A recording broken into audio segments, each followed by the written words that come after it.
One.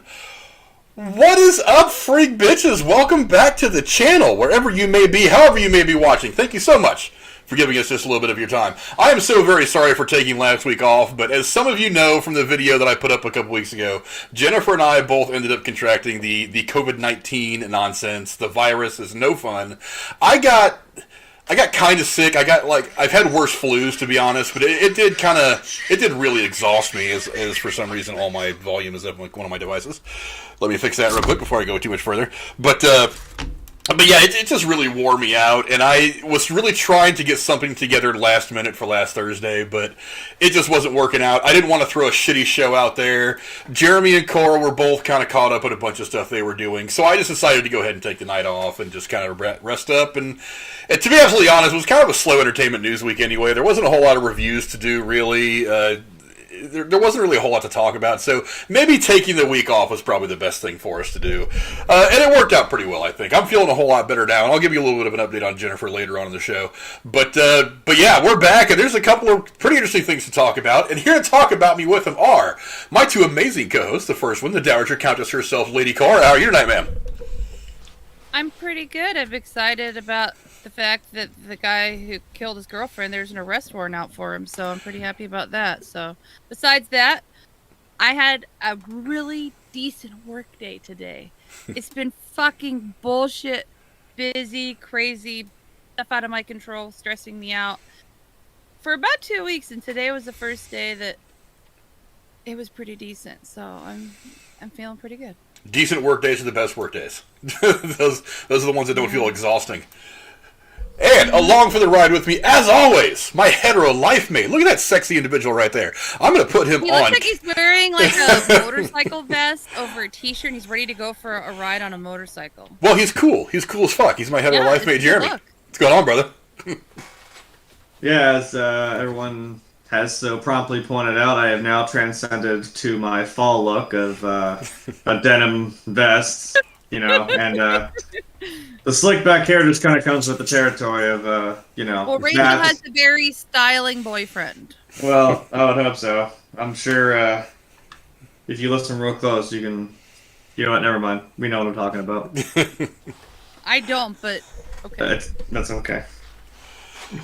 But yeah, we're not talking about your package, right? What? No, we're not. Oh God, we're not. Well, your big package that came today. Oh my God, I still can't believe I said all that.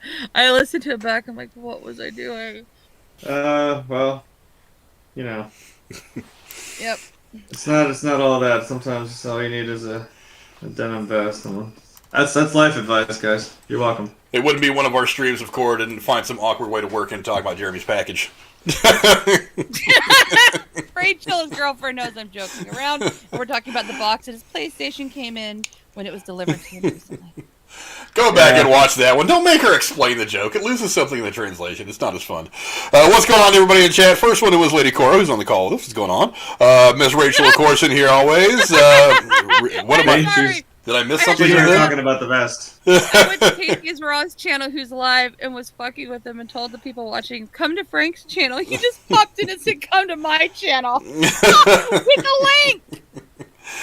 It's gamesmanship. It's just fun YouTube gamesmanship. Yeah, what's going on in the chat? Lady Cora, who's on the call. There was me in there. Miss Rachel, what's going on to you, Miss Rachel? An important part of the show all on her own. Really mysterious. What's going on, my good friend? JCS Foot Rub. Woo! What's up, brother? Always around. Always here to have fun. Steve Kalan. Hopefully I pronounced that right, because I forget what the whole argument over that shit was. Casey is raw is in here trying to steal some viewers. Good luck on that. Go watch him play Fortnite for the umpteenth billionth time. Today he's got Baby Yoda with him. Oh, shit. He's going to do great. Oh, shit. He's throwing around frogs everywhere he goes. Of course he is. Fantastic. Some weird obsession this community has with frogs. Good God. But look, we got some entertainment news to talk about. And Lady Cora, what is the first thing that we're going to be talking about tonight?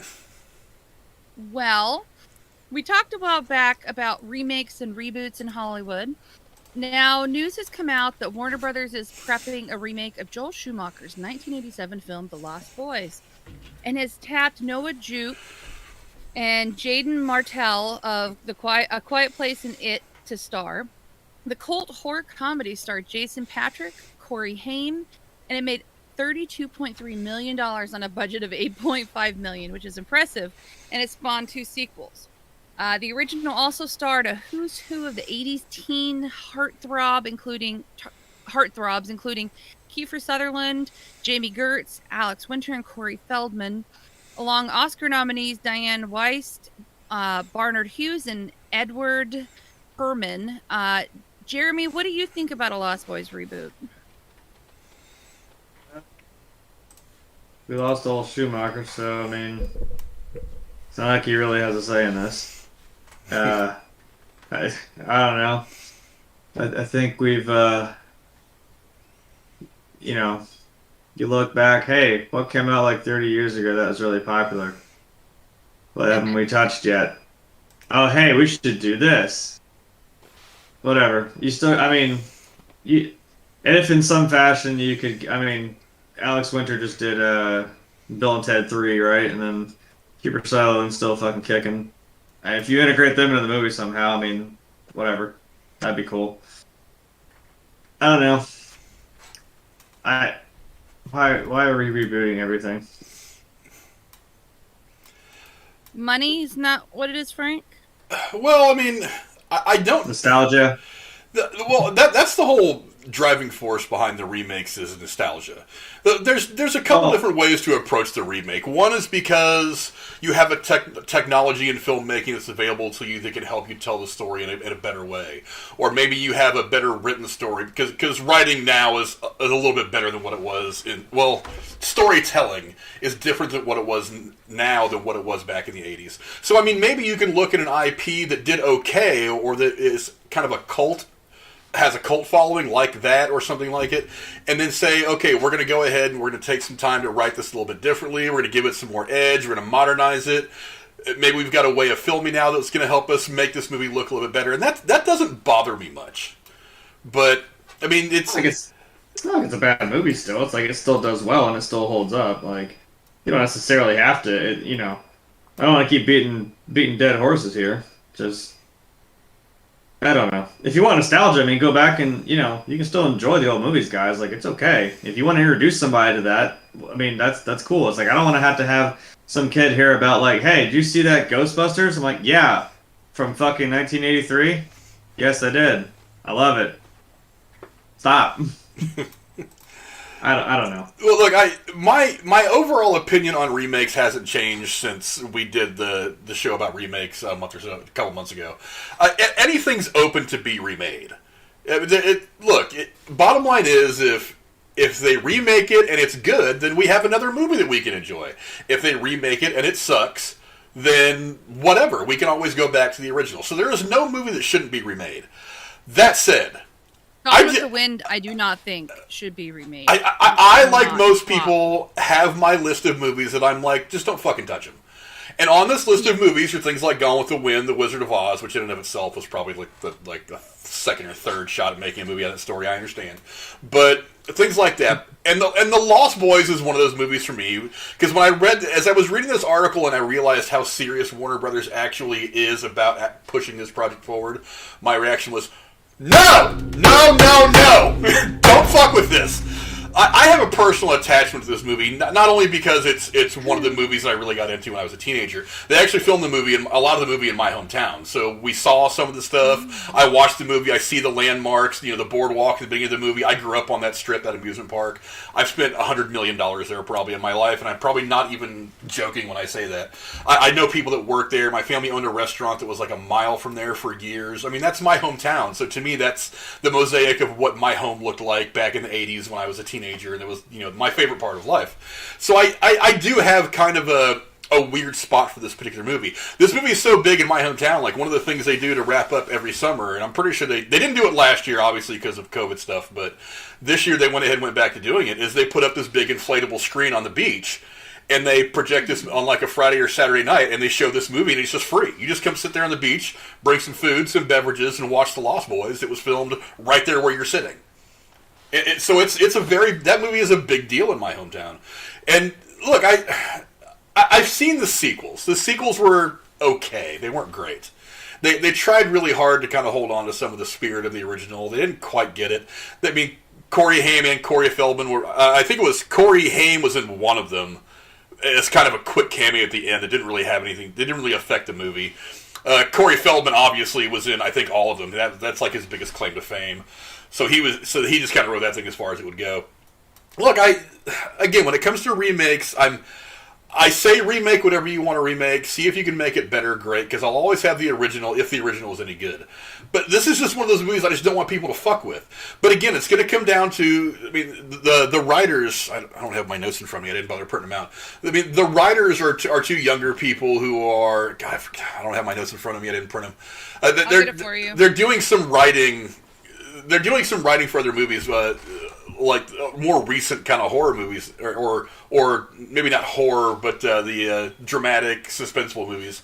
I mean, give it a go. Heather Mitchell and Rob Thomas. That sounds about right. It's a TV adaptation. Never mind. Like Rob Thomas, the singer. There was a TV series. I'm not kidding. Yeah, there was also there was a very successful comic book line that came out from the Lost Boys movies. Like, I know a couple of people. I'm not particularly into comic books myself, not like I was when I was like 10 or 11 years old. But some of the comic book people I know, they were like, that's actually one of the most highly respected comic book storylines that has been out in the last like 30 years. But I don't know. There is that nostalgic part of me who was from that area where the movie was filmed, that says, just don't touch it, don't fuck with it. I'm afraid of what you're going to do to it. The other part of me is like, go ahead and do whatever. I mean, Edward Harriman, who played the main vampire guy in the original movie, he's passed away several years ago. Bernard Hughes, I'm pretty sure, passed away several years ago. I don't know if he's still alive or not. I mean, he was in his 60s, so they filmed this back in 1986, so I would imagine he might not be around anymore. And Diane Wiest, who was an Oscar winner already when they filmed that movie. She's still around and still acting. I don't know that she'd be in it. But I don't know. I'm kind of on the fence. Like I said, I'm all for kind of giving it another go and modernizing it a bit. But at the same time, you start screwing around. Some of these movies become timeless not because of anything that you try to do. It's all the stuff that you do by accident. It's the chemistry between actors that you don't even realize what's happening until you've got them in front of a camera. It's this convalescent, this coming together of writing and acting and just the general attitude of everybody who's involved in it is what makes movies like this special and helps them stand the test of time. The Goonies, Star Wars, Indiana Jones, Back to the Future, Indiana Jones. I mean, those really are lightning in a bottle. And when you try to catch lightning in a bottle, you very, very, very rarely ever pull it off. You usually achieve greatness by accident. That's over time. Yeah, or over a great amount of time. But because like I realized, like, I think my mom said this once when we were watching Ghostbusters. She's like, I don't think they thought this was going to be what it is now. I'm like, no, they probably fucking didn't. They probably thought this was dumb. I mean... Well, that's how a lot of stuff works. I was watching some documentary about the TV show MASH a couple weeks ago, and they were saying that when they finished up filming the first season, they were all saying goodbye, thinking that the show was going to get canceled. And it was a couple weeks later that they called them all back and said, okay, here's our schedule for season 2. And they were like, all right. And they finished season 2 thinking, okay, we're going to get canceled now. See you guys later. And they all said goodbye thinking that was it. And then look what that show ended up, and look at that TV show ended up becoming. It's one of the most highly regarded TV shows in history. So, I mean, I don't know. If I say go ahead and do it, if it sucks, I'm always going to have the original. Cora, have you seen Lost Boys? I know we were talking the other day, and you said that you I didn't want to say because I'm embarrassed, but I have not seen this movie. Well, I mean, there's lots of movies that I haven't seen, and I talk movies all the time. But I know you're not the biggest horror fan. They've got it labeled as a horror comedy. It's a horror comedy if you want to, kind of really niche it down into the horror genre. So it's not as scary as some other movies. I did see Nightwatch's channel's coverage of this movie, and I will say this: from what they were talking about, I would be willing to watch this. So, yeah, maybe when it comes time to review the new one, we can do like a piggyback of the reviewing of the classic and reviewing of the new one. Retro movie. Yeah. Yeah. I tell everybody just to go watch it. It's a damn good movie. It's one of my favorites. It is Is it one a of the good one better. to watch around Halloween? Because we are coming into, you know, that It is season. spooky season. It's a good movie to watch all the time, if you ask me. But yeah, Halloween's probably the good time to pick up the horror baton and to start watching different horror movies. Yeah, I can't imagine who on this show wants to do that. I don't know, Jeremy. I know it's not you, so No. it has to be someone else. Was it not obvious? I don't know. What are you really excited to watch? Well, you know, actually, hold on, because it's definitely not sitting right here in front of me. Wait, hold on. Bam! Hell yeah. It's definitely not right in front of me. In a pin case. This is. I almost forgot. 2-disc Ultimate. Is this what you wear at the Halloween haunted house gig you got? Actually, yeah, that I made that outfit, so to speak, for the most part.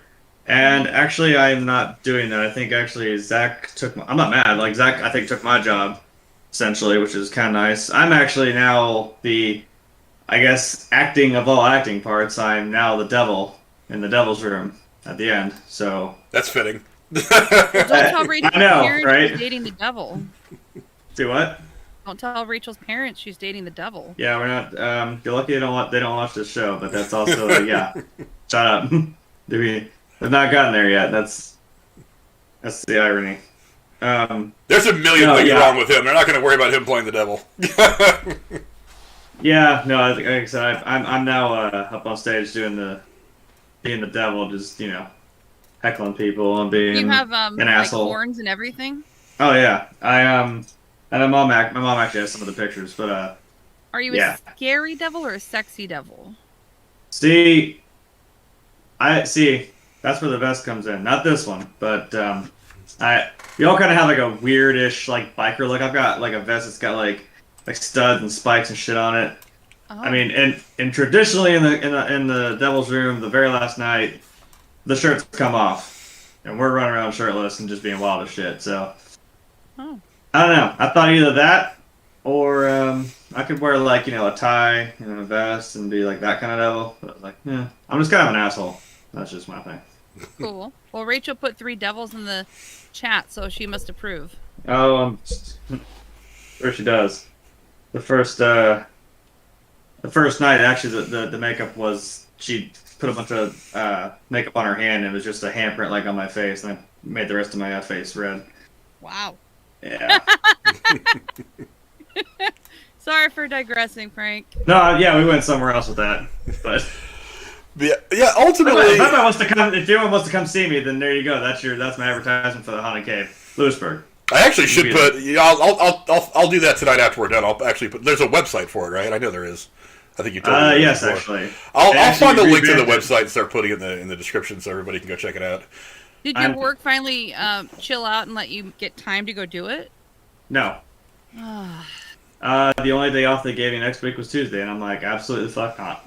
So, I already had Saturday off this week, and our week started on Sunday. So I'm like, swap that, because also Sunday is Rachel's birthday, and there's no way in fuck I'm missing that. Happy early birthday, Rachel. There's also that, so. I hope you get Yeah. a cute Winnie the Pooh something. I don't know what, but I know you love Winnie the Pooh. Right. But Anyway, yeah. But yeah, Jeremy, any final thoughts on the idea of Warner Brothers pushing a Lost Boys sequel? I don't know. One If question. you for you can't guys. tell by the excitement in my voice, I'm like, yes, I understand. Like, I understand Frank's point. There's some things like I don't know. I'm worried too. I'm like, are we really gonna take something that's like it's a classic, it's something people love and they're into, and then I'm like, yeah, and then we're gonna do something with it now, which the 80s and now are two completely different fucking time periods. I don't know. But I'm also like, whatever, do what you want. Do you think it's better or worse that they're bringing the original cast back? Well, it's not a bad idea to ever do that. At least you have. Did we talk about this with The Matrix, right? Obviously, you gotta have Keanu Reeves. We got Carrie Ann Moss. I don't know where the fuck Lawrence Fishburne is. But we also have Lana Wachowski, so I'm like, well, I would trust that more, being that they're on board with it, than if it had just been kind of a blank slate. Nothing that I read about this says they're bringing back anybody from the original film. Oh, my mistake. I thought they. No, the two names that I saw were one of the kids from A Quiet Place and one of the kids from the It series, the most recent It movies. Oh, of course, because that's all they ever do is be these things that were nostalgic from the 80s, because they won't stop fucking doing it. I'm sorry. But so I mean, I don't know. Ultimately, like I said, I'm gonna be cautious. I'm gonna try to be a little bit more positive than I want to be about this, and I'm gonna stay cautiously optimistic and say, okay, fine, modernize it a bit. Let's tell the story from a different angle. Make it new. Whatever. Have some fun with it. Explore the universe. Do whatever you're gonna do. Because, like I said, ultimately in the end, I'm not always have the original. So if this movie sucks, I don't ever have to buy it or watch it. I'll give it one shot, and if it doesn't do anything for me, then I always got the original. But look, I want the movie to be fucking awesome because I'd like to have two versions of this movie to really enjoy. But in the end, so I'll be cautiously optimistic. Again, what bothers me is that you find these writers that have had success on some things, but not big success. So.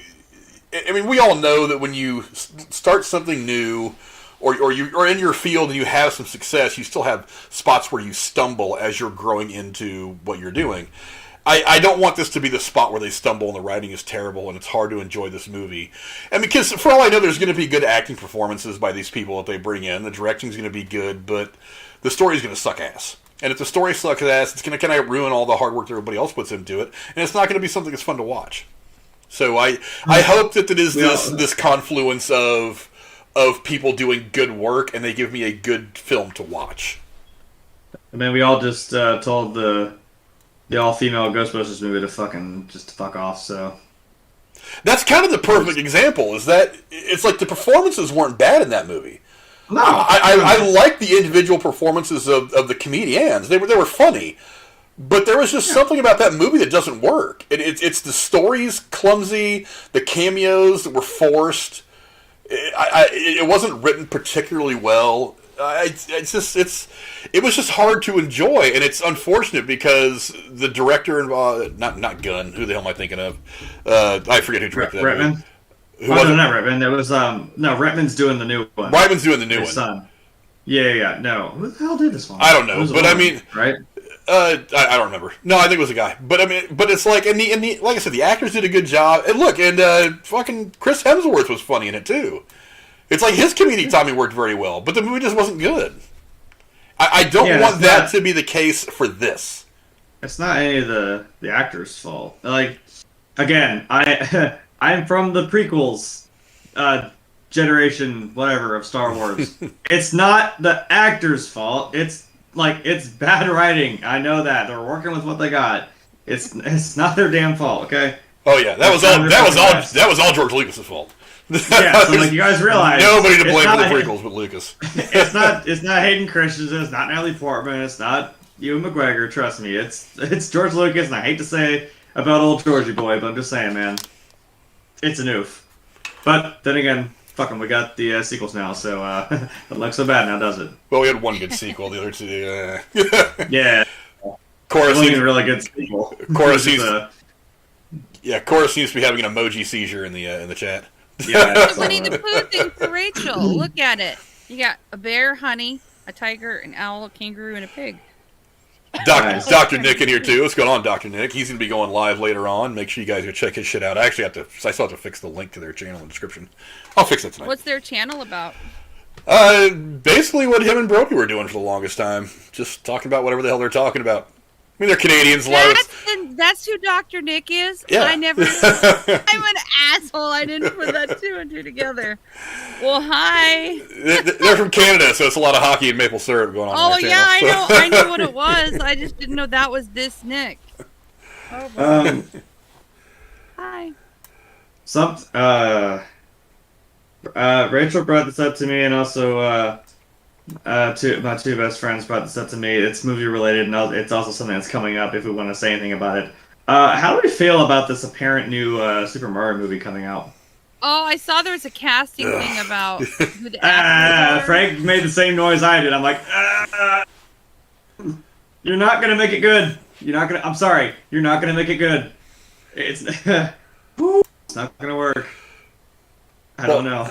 I don't know. I think we've talked the Lost Boys sequel to the ending. So, any final thoughts on that, real quick, so we can move on? Nah, I'm good. Okay. I look, as far as a Mario Brothers movie, we can go into this real quick for a second. Look, video game movies have a troubled time of transitioning into film. We've talked. We did a whole 2 or 3 hours with Casey Israel and the Rose Gaming about this. Some games just don't translate well, and like games like Mario are fun to play, but But the stories are very simplistic. Yeah, it's like Super Mario coin right here. I was fucking with. Can't really see it. Yeah, trust me, it is. The stories are very simplistic, so it's really hard to extrapolate a film and a longer form story that you're going to try to get an hour and a half or 2 hours out of this guy this fat Italian plumber walking around hitting fucking bricks with his hand and eating mushrooms and getting bigger and throwing fireballs and jumping on weird duck turtles, whatever the hell they are, or Oompas or whatever. Goombas. The Goombas. And trying to save the princess. It's like, it's really hard to translate. Look, a movie like Mortal Kombat.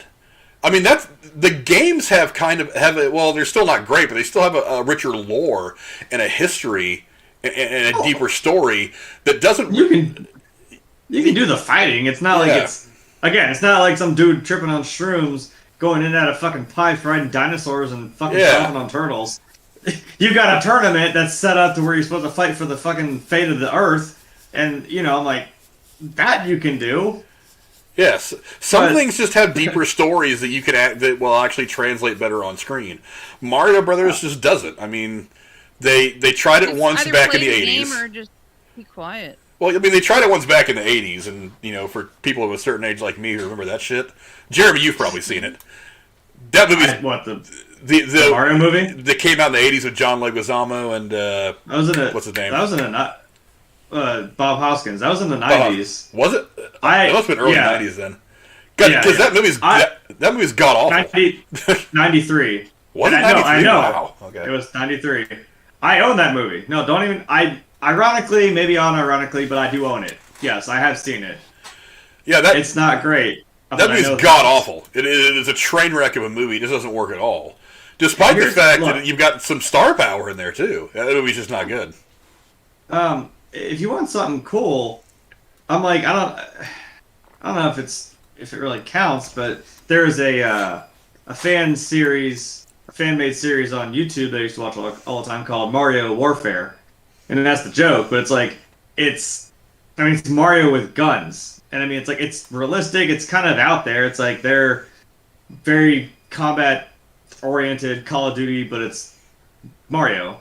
But then it does it expands into, there's a Fight Club joke, but it's the Smash Club. And I'm like, it's all the Smash Bros. Characters. That's hilarious. And now there's a whole big fight for, you got Donkey Kong, you got fucking Link, Toad, Kirby, everybody. And it all culminates into, here's Koopa trying to do his thing. And of course he always has like this little turtle in his fucking hands, and it's meant to be Bowser later, because what it's doing is very clever. At the end, it all ties up, and of course Mario's back to just fucking doing his thing with the plumbing. And you hear Princess Peach scream, she gets taken, because at the end, he fucking injects Bowser with some shit, throws him in a pipe. And the joke is, he just back down the pipe to go save her, and then you see him fall in 8-bit, and it says World 1-1. I'm like, oh, that's a clever start to how the game happened. I'm like, that's funny. It goes from real life to boop, and he's like, what is this world? He goes to block. He's like, what did you do, Koopa? I'm like, that's funny.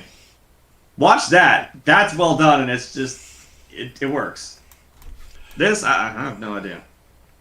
Yeah, we did a whole thing a few months ago about video game movies and why they have so much trouble. You guys can go check that out at your leisure. But, whatever. I mean, there's always going to be somebody out there who thinks they can they can do a video game movie the way that nobody else has done it, and they can finally be a success. One of these days, someone's going to hit a fucking home run with a video game movie. And when that day comes, it's going to be fucking glorious. But I did say they are. I love the Tomb Raider movie. Yeah, like they are getting better. I think I said that in the video. Like, they're getting better. However, there is a very horrifying past. Well documented. And there's been a couple that were good. I liked the Mortal Kombat one, the recent one. I actually liked the first Mortal Kombat movie that came out in the 90s. I mean, it's obviously kind of crappy and all that, but I mean, it was an enjoyable movie when it came out, and I'll still watch it. The sequels weren't very good. And, the one that just came out I thought was pretty good. Overall, I had a positive view of it. But, I mean, for somebody to take one of these video game properties and turn it into a movie that's going to do anywhere from $500 to $750 million to be like a legit blockbuster. The day's coming where it's going to happen, but it's going to, like I said, it's going to be one of those moments to where everything just kind of comes together perfectly to create this perfect storm of awesome. And if that happens, great. Yeah. But I'm not going to believe it until I see it. And I'm with you, Frank. It's something that I really enjoy. It's not necessarily a movie, but a show they're supposed to do about The Last of Us. I'm like, now that's a fucking game that I enjoy the shit out of, and I'm like, please do it right. It's supposed to be based off the first game. Like, okay, cool. You already have, you have the story, you have the lore, all the crap to it. Just please don't fuck it up.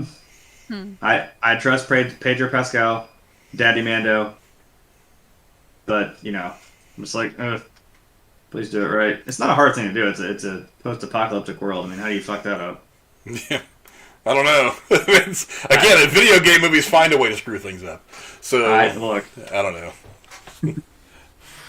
But hey, another Mario movie was going to happen at some point. Go ahead and bring it on. Like I said, maybe this will be the one that just defies all expectations. It ends up being a radical movie, and we all love it, and it's fantastic. But again, I'll believe it's going to be that great when I see it. Miss Cora, what is the next thing we're going to be talking about tonight? Warner Brothers is charting an earlier return to the world of J.K. Rowling. The newly titled Fantastic Beasts: The Secret of Dumbledore will open globally on April 15th, 2022, moving up 3 months from its previous July 15th date. The upcoming Fantastic Beasts film stars Jude Law as Dumbledore, Eddie Redmayne as Newt Scamander, I'm sure I said that wrong. Scamander, you got it. And Mads Mikkelsen as the central villain. I'm going to say this one wrong. Gellert Grindelwald. That's not bad. I got you. That was good. I got you. Previously played by Johnny Depp. Frank, what are your thoughts on the upcoming third installment of the Harry Potter prequels series? I'm actually one movie behind. I saw the first one. I haven't seen the second one yet. I have no excuse as to why. It's just, it probably just came out one of those times where I just wasn't going to the theater a lot.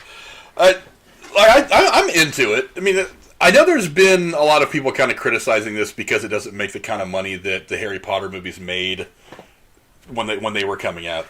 You have to understand something, though, is the hardcore Potterverse fans, the people that not only read all of the books way before they became movies, but the people who like Jeremy, but also the people who read like the Harry Potter cookbook and read all these other ancillary books about what's going on in this universe that hasn't been talked about in the movies. Those really hardcore people are the primary the target audience for these Fantastic Beast movies, because casual movie fans, they look at this, they go, oh, no kid with Scar and glasses, no Ron, Harry, and Hermione. I'll wait till it comes out on DVD or wait till it hits one of the streaming services.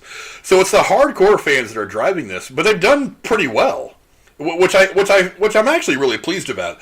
I really like it when a thing like Harry Potter ends, and you don't just go back to that world and tell stories about the same characters again. You go to the areas around there and start telling some of these interesting stories and creating interesting stories about the people that are around that. I mean, look what Star Wars or what Disney and Lucasfilm is doing with like the Mandalorian, and they've got the Obi-Wan thing coming out with stuff like that. I mean, they're killing it by going around and telling these other stories, and I really like the fact that they've gone to this route. and kind of they've turned it into a little bit of a prequel. I've noticed on Dumbledore, which I'm kind of like, I might have saved that for like the last movie, because they're supposed to be doing 5 of these movies of the Fantastic Beasts series. This is going to be movie number 3. The fact that they went right to Dumbledore, he shows up in the second movie, right? The fact that they went to Dumbledore... Well, he was a bigger part in the second movie. Yes. But the fact that they ran to that recognizable character to try to draw in some of the more casual fans kind of annoys me. But it's been good. And I liked the little bit that I've seen of Jude Law. Like I said, I haven't seen the second one yet. But what I've seen of Jude Law, he looks the part of a young Dumbledore. So I kind of like it. It works. Yeah. Well, it grounds it, too. It kind of grounds it to you're like, oh... Even like if you're a casual fan, you're like, oh, I know exactly who that is. And you're like, well, holy shit. I think the biggest thing is the meme I saw where someone's like, okay, but I want to know the point where Dumbledore switched from a really smart 3-piece suit to like a fucking Comic-Con wizard looking dude. Well, once you get older, you dress funny. I bet you under that robe he was probably wearing those Velcro sandals that old people wear too. He probably was. I don't know. When he went full... actual like stereotypical D&D looking wizard. I don't know. I don't know if it's my turn. I guess. Good. I have my mouth. I'm sorry. I've been waiting to see these movies until they were done making these movies, so I could literally watch at the end and have it tie into the beginning of the Harry Potter movies. Well, this takes place in like the 1920s, and Harry Potter took place in the 90s. So I mean, that's a big stretch of. Well, you know what I'm saying, though. Well, yeah, but I mean, I know Dumbledore. Obviously, we know he's a Becomes the headmaster. He's the wizard that's lived for I don't know how goddamn long. Even though I know they fucked. Apparently, they fucked up on. They actually slightly show McGonagall in the second movie, and I'm like, yeah, but that flashback is like a couple years before she was actually born, so that's awkward. I'm surprised they called it The Secrets of Dumbledore with all the references about him being gay. That she's made kind of subtly and publicly. I'm like, come on, there's. She's not that subtle about that. Well, she didn't say that he was gay. She said that she always saw him as being gay. I think that's the thing between I can just see this being something people make jokes about. That's all. Well, yeah, it's because she's not subtle. It's like that meme of, hey, I haven't told anybody in 5 minutes that Dumbledore's gay. Did you know he's gay? Did you know he's gay? I'm like, yeah, we know. Chill, JK, we get it. I think that's the thing between him and Grindelwald. It's like there is a deeper, like, bond, I guess, between the two of them. Because I mean, if you haven't seen the second one, there is literally a blood oath between the two of them that they can't harm each other. So I'm like, yeah, that's even if they're you think polar opposites. Like he's obviously Grindelwald is obviously like a criminal. Dumbledore's he's at this time a professor at Hogwarts and becomes the headmaster and one of the most powerful wizards in the universe. But.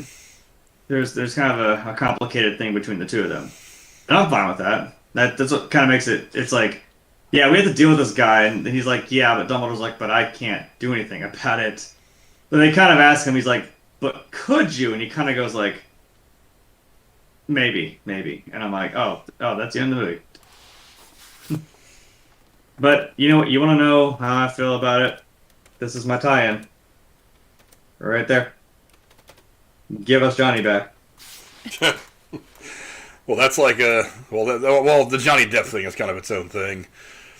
But and that's an interesting question too. Is how does the whole situation surrounding Johnny Depp affect this movie? I mean, some people because it seems like with this whole Johnny Depp thing, it's like everybody's either on one camp or they're on the other camp. They're not really there's nobody really trying to like take a wait and see approach. So. The recasting of Grindelwald and bringing in Mads Mikkelsen to play the role is going to piss off a bunch of people. I don't know how that's going to affect how the movie does at the box office or how people are going to view the movie when it comes out. But I have no doubts that Mads Mikkelsen would make a great Grindelwald. I'm like, I have no doubt in my mind about that. Great actor, I know he'd fucking kill it. I'm just saying it's kind of you know what? Maybe I see the memes now. There's already because this happened in the in the third Harry Potter movie, this is now the third Fantastic Beasts movie. We had the same guy play Dumbledore in the first 2 movies, and then he died. And then we had Michael Gambon for the rest of it. I'm like, that's awkward. That just happened. Johnny Depp's mysteriously gone in the third movie, and hey, well, who's this other fucking guy playing? It's weird. Oh, it's cursed. Get your trilogy together, goddammit. Yeah, I'm gonna have to sit and watch the second movie, try to catch up. I just haven't had the opportunity to do it, or at least thought about it when I had the opportunity to do it. But like I said, I like the fact that they're telling these other stories. I've noticed that, like most things, they've avoided calling them prequels because of the negative connotation that tends to come with those things. Thank you again, George Lucas. But yeah, I just at this point just make the movie and bring it out. If I understand why they felt compelled to recast the Grindelwald character with everything going on with Depp, I get it. And Mads Mikkelsen, I mean, come on, the guy's a fucking star. I mean, that guy's good in everything. Mm-hmm. He's just so damn good. So I'm okay with him being the one that they put in the role. Again, just make the movies. I don't understand why they wanted to make it a 5-movie thing, though. Yeah, I was going to mention it. I don't think I have it here with me. I think it's at my parents'. Are they based on books, or are these just written as they go? Yeah, this is what I'm saying. I have the book. The book is about this. I'm not joking. It's about this fucking thick. So I'm amazed that you made a series, a 5-movie series of a book that is this goddamn big. And I found one in the store that is like this big. Pamphlet. It's more of a pamphlet than it is a book. It is. Because I'm like, we got past the point that he made, because it's a book that it's written by Newt Scamander. It's more of a novella than a novel. Got it. Yeah, it's him like going through, and he does explain to you all the creatures that are in this world, and he gives them like a ranking of how dangerous they, or not dangerous they would be, where to find them. Haha, if that wasn't obvious. Like, what, it's a whole information thing about, that was his passion. And I'm like, cool. So, that's what the first movie, then I'm like, oh, well now we're just going to go into the whole, okay, well, yeah, that's about the time Grindelwald's doing his business. Mm-hmm. Okay, now we're gonna do Dumbledore. Oh no. I'm having Hobbit flashbacks, guys. Oh shit. A book that is that big, we're like, hey, let's make 3 movies. No. Right. I think it might be a cash grab. I mean, no matter what they do, they're gonna get the fans into watching it. But I mean, if it's good content and they like it and it's profitable, what's the difference? I mean, I enjoy it. I don't really care. Yeah, beer stuff in the chat says he did the same thing with The Hobbit. Yeah. Well, kind of yes and no. More yes than no. I mean, there was already like these 2 different established stories. So you had like the Lord of the Rings stuff, and then you had the Hobbit stuff that is a prequel. And those things were already all written out. But when you start talking about the Fantastic Beasts series they're doing, that was just stuff that was not really fleshed out. It was very ancillary and off to the side in the I only read the last Harry Potter book, I have to admit, but as far as the movie is concerned, it's not something that's ever really fleshed out on screen, so it is this kind of thing off to the side that you created this thing around. And like I said, I dig it, but I think they want to do 5 movies. This is movie number 3. There are ramping up talk here and there about going back to the well and bringing Harry, Ron, and Hermione back into the mix in a thing. Look, it's been very obvious for a while. J.K. Rowling knows she wants to make some more money off this thing. She's already said that she has ideas as to how she could write another book or other stories that she could tell surrounding those 3. We all know that Warner Brothers is just waiting for her to say, okay, I'm writing some new stuff so they can throw $1 million at her for the movie rights. Which they probably already own the rights to all shit anyway. But or so they can throw money at producing a movie so they can throw it out in theaters and get all these Harry Potter heads back into the theaters in droves. It's going to happen. So I have a feeling that they're really just kind of planning it out right now. They're like, okay, we're going to do this stuff with Newt Scamander, and we're going to make these movies, and we're going to have some fun. And then when we're done with these 5 movies, hopefully by then, J.K. Rowling has written another book, or has at least written another script, or some other story that we can turn into a movie. Well, we had The Cursed Child, which was it was a play that she wrote, and it was about the after from, the main series that we know of. Mm. So I'm like, well, there's that, but, I mean, you don't have to... I don't know. Does it feel kind of forced if we're just like, hey, but you remember that thing you really liked? Looking at you, George. We're going to go back and be like, hey, check this out. And I'm like, no. I saw a meme today. It was from the 4th movie. It was Harry when he was talking to Neville about the tournament. Neville's going off about some herbology shit. It showed the thing of this. It said Fantastic Beasts, Crimson, the second movie, Secrets of Dumbledore, and it's Harry. He's like, look, no offense, but I really don't care. I'm like, I wouldn't go that far, but I'm just like, yeah, I get what you're saying. I don't know. I'm going to see it. I like this, and I liked I always thought the book was kind of cool, so I thought, hey. But if we're going to delve more into that part of the story that we mildly see in the movie series and hear about in the books, it'd be cool to see. Yeah, it's just I want to see... No, go ahead. Sorry. I would love to see like something like 10, 20 years post the end of the Harry Potter movies. Like with their kids or something. Yeah. Like just one movie. That was one of the things I remember reading as soon as the last Harry Potter movie came out. It's like they had that really kind of nice, quaint scene at the train station where they're putting their kids on the bus to go to Hogwarts. And then immediately after that movie is over, people are freaking out. Oh, that's going to be the new thing now. It's going to be Harry Potter's kids. I'm like, that's actually an ending because we've been following Harry, Ron, and Hermione through this whole thing. This is the ending of their story. I was like, now, I'm not saying it would never happen that we wouldn't eventually revisit this universe and we would follow their kids. Even if it's just a book and not a movie, I would still welcome it. Yeah, well, you remember when Indiana Jones rode off into the fucking sunset at the end of the third movie? Well, it was an ending! Well, Beer Stuff says something interesting in the chat. He goes, I would love to see a series about a young Voldemort. Yeah, that would be interesting. I would watch the fuck out of that too. That's what I'm saying. I actually would almost rather see something like that than I would this whole thing about Fantastic Beasts. Not that I did enjoy the first movie, but... Like what shaped him to be the asshole that he became. I guess we do kind of see it a little bit during the series and we hear about it, but I'm like, yeah, we never did really see him get fleshed out that way. Well, it's really in that one movie, though, that they kind of explain at least a small part of how he became Voldemort. Oh, well, yeah. Yeah. No. There's so much more before and after that one movie where we see him at Hogwarts dealing. He goes through the stuff he goes through. There's so much more stuff before and after that we could use as a basis for an HBO Max series or maybe even like its own movie.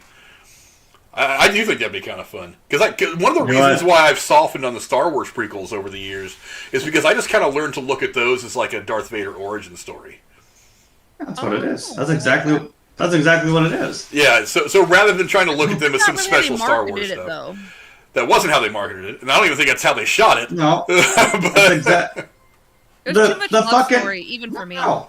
The poster for the very first movie was on Tatooine. You see his house. You see young Anakin Skywalker with his backpack. He's walking away. And the shadow that's being cast on the fucking house is a silhouette of Darth Vader. If that is not the most heavy-handed I never noticed that. Yeah, that's one of the coolest posters I've ever seen in my life. That was a very cool poster. And I'm like, if that doesn't heavy-handed tell you what the fuck is going on, I'm like, that's what it is. Hey, someone tipped $10. Thank you. I was letting you finish before I got to it. Yes, thank you, Six, for tipping for chiming in. We really appreciate you supporting the channel. He says, good show. Frank, hope you're feeling all right from the COVID. Yeah, I blew through the COVID in about 3 or 4 days. But I'll give you guys a little bit of that towards the end of the show. Star Wars is something I'm hella passionate about. I'm just saying. Oh, you and me both. I mean, that was the big franchise for both of us growing up. Yeah. Because I was born about the time. I was born at roughly the same time as that franchise. So it's like my entire life. Second part. Yeah. So my existence has kind of gone step by step with A New Hope and all that stuff, and so I kind of came up with all that. So yeah, I get it. But yeah, I want the series to continue to be successful.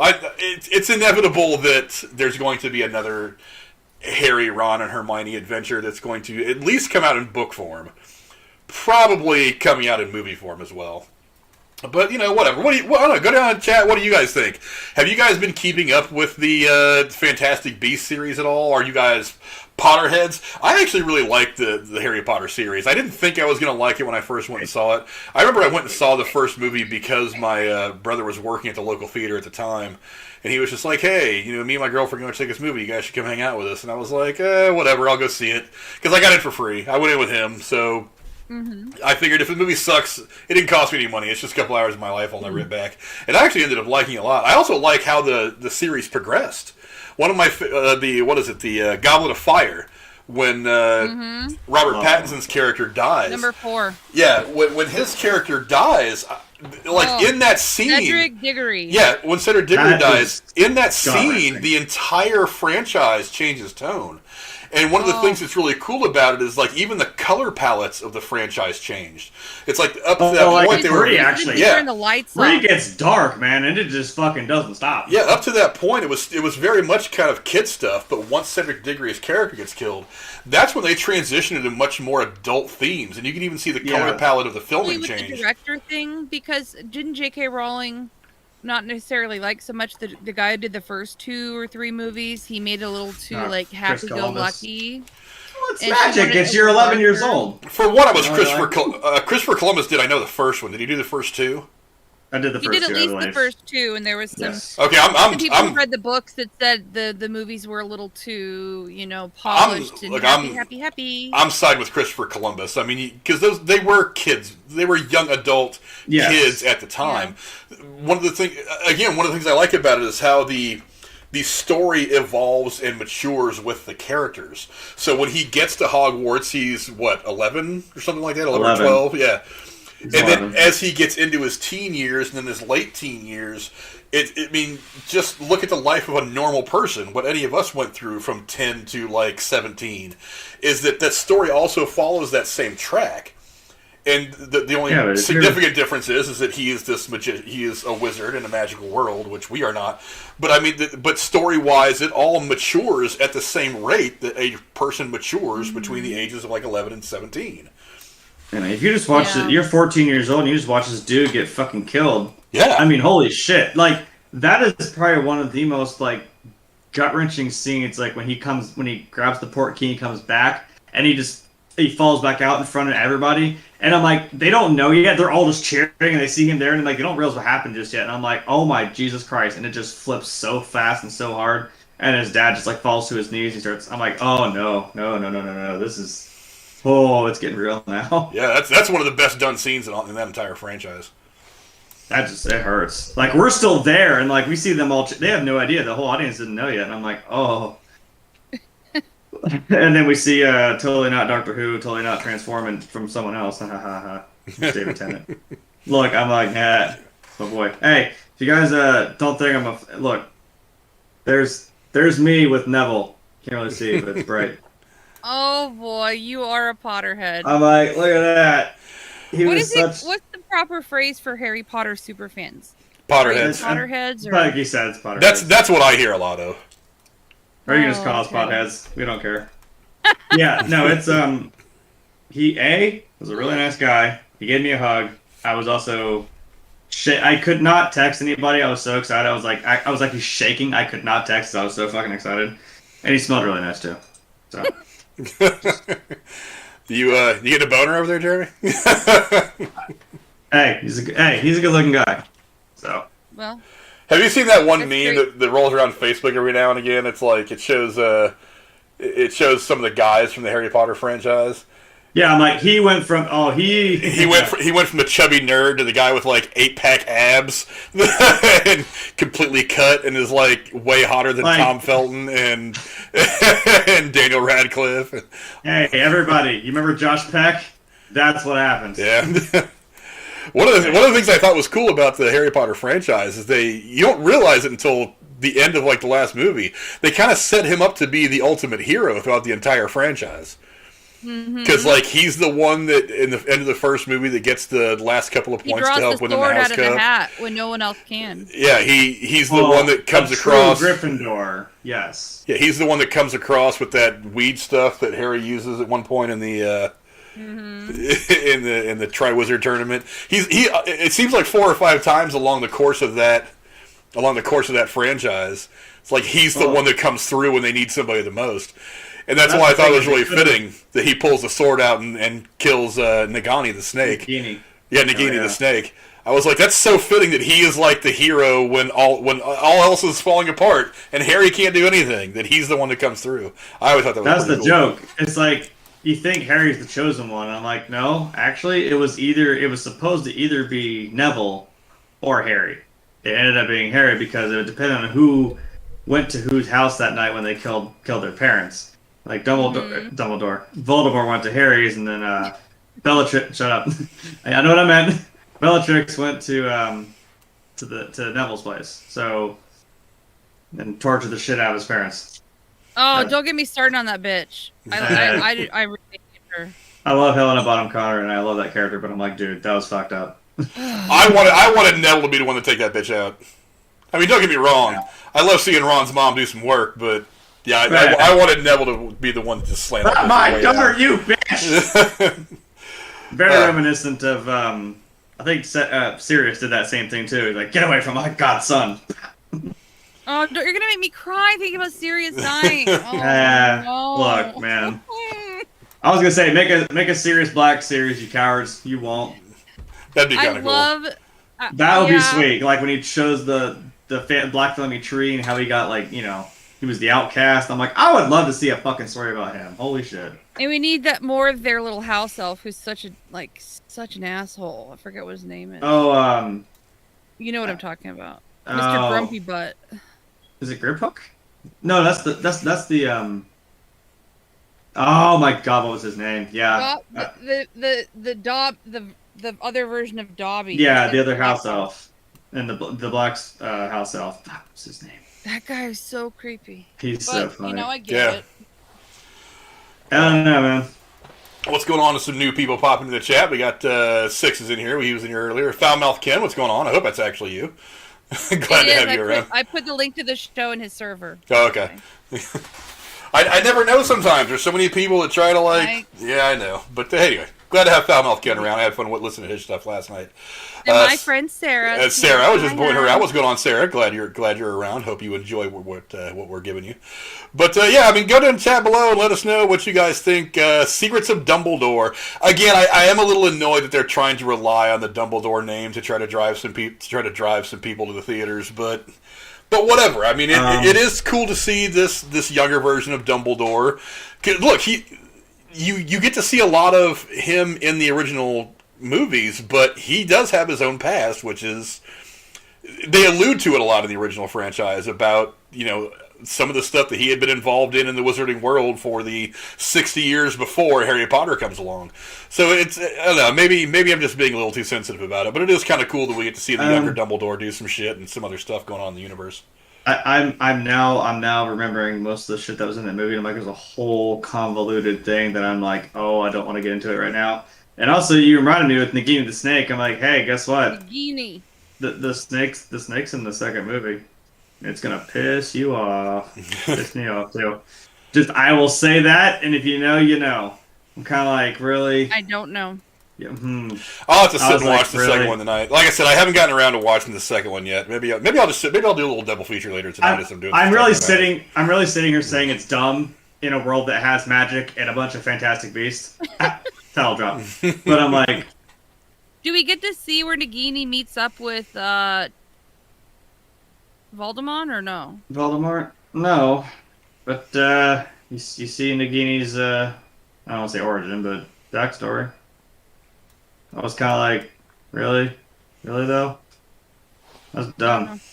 I don't know. It felt like you were trying to explain something too much, and you just kind of shoehorned something specifically, some bullshit specific thing about it, and I'm like, I don't think that's a thing. You could just, I won't ruin it. Just watch it. You'll know it. You'll think of me. You'll be like, oh, that's what he meant.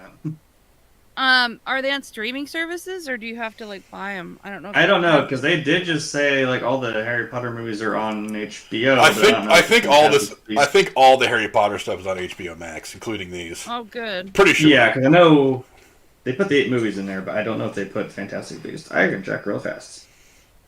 Continue. Oh, look. Well, I think it's my turn to talk, isn't it? Yeah. Go ahead. Next. Do you want me to do the next segment, Frank? Yeah, let's go ahead and move on to the next thing while Jeremy's looking that up. Okay. Yeah. Gotcha. Well, Marvel's What If continues to give us a look at what could have been in the MCU if small details were changed. Episode 6 showed us what could have been if Eric Killmonger Stevens had saved Tony Stark from being captured by the Ten Rings. Jeremy, what did you think of episode 6? I don't know, but I found out there's no Fantastic Beasts. I'll go real quick while Jeremy is researching what he's researching. I wasn't particularly fond of this episode, to be perfectly honest. My problem with the first episode was that basically they just kind of gender swapped and nothing different happened. It's instead of Steve Rogers going in the machine and coming out as Captain America, something happens right at that moment. Sharon Carter goes in there, she comes out, and she basically just walks the same path. The episode 6 had a ton of potential, but basically all it did was Eric Killmonger does the same stuff. He just goes a different route doing it. So instead of hooking up with what's his name? Why am I drawing a blank on the bad guy's name? Claw. Yeah, Ulysses Claw. Instead of hooking up with Claw and going that route, he instead kind of does an end around with that. He saves Tony Stark and uses Tony Stark to do everything that he would do anyway. Yeah, I was like, so he's still the same motivation. Yeah, so yeah, because one of the things that was starting to dig about this whole series is that, like I said, the first episode didn't really impress me, but the second episode was a big divergence from what we had already seen in the MCU.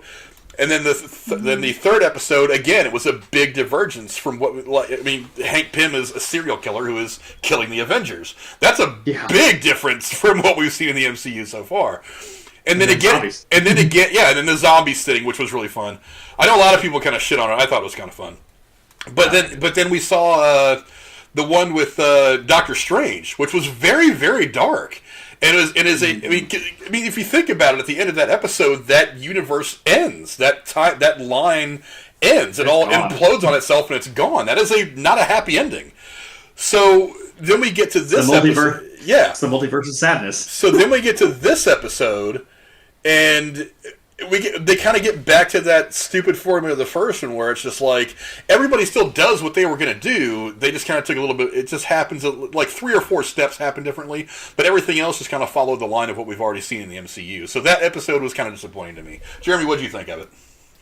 Yeah, because I was watching. I'm like, all right, okay, cool. I'm like, wait, so he's still doing the same thing. You just used a different way to get there. Yeah, like you said. I mean, there are some differences. I'm like, well, obviously that means Tony Stark didn't really become Iron Man, so to speak.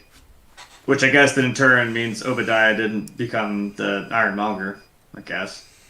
So, like, people still, they died, and it just kind of sucks that he was still just, I know we were making the joke, I'm like, does that mean he doesn't become Iron Man? I'm like, well, I guess that means he's still a billionaire, playboy, philanthropist. But now he's dead, still. Yeah. But when you think about what that implicates later, that still changes a lot of things. Like, maybe... Because then who's going to do the snap at the end? It's not... Tony Stark's dead. Like, even if that's still the same. It's... maybe that's why I keep seeing those memes at the joke. It's like, hey, a time traveler moves the chair. And it's like some... Like, it's completely... Think about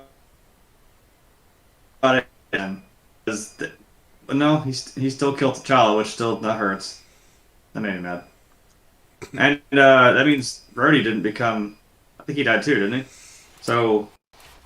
I don't think does he die? I don't think it ever really talked about anybody else. I thought he died in there with T'Challa, because I thought they went there to, like, try and stop him. The way you say that name perfectly every time you say it. What? Chow. T'Challa? Yeah, you say it just perfect in a way I can't. So.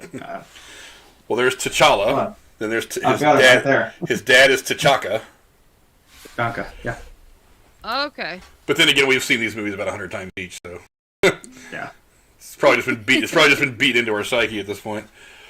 I don't know if I mentioned that last time with the zombies episode. When you see, I'm gonna do another one. When you see Okoye killing zombies, I'm like, yeah, and she's voiced by Michonne from The Walking Dead, so he's still killing zombies. Go figure. Funny. Very fitting. I thought that. I'm like, damn it. There's a joke there.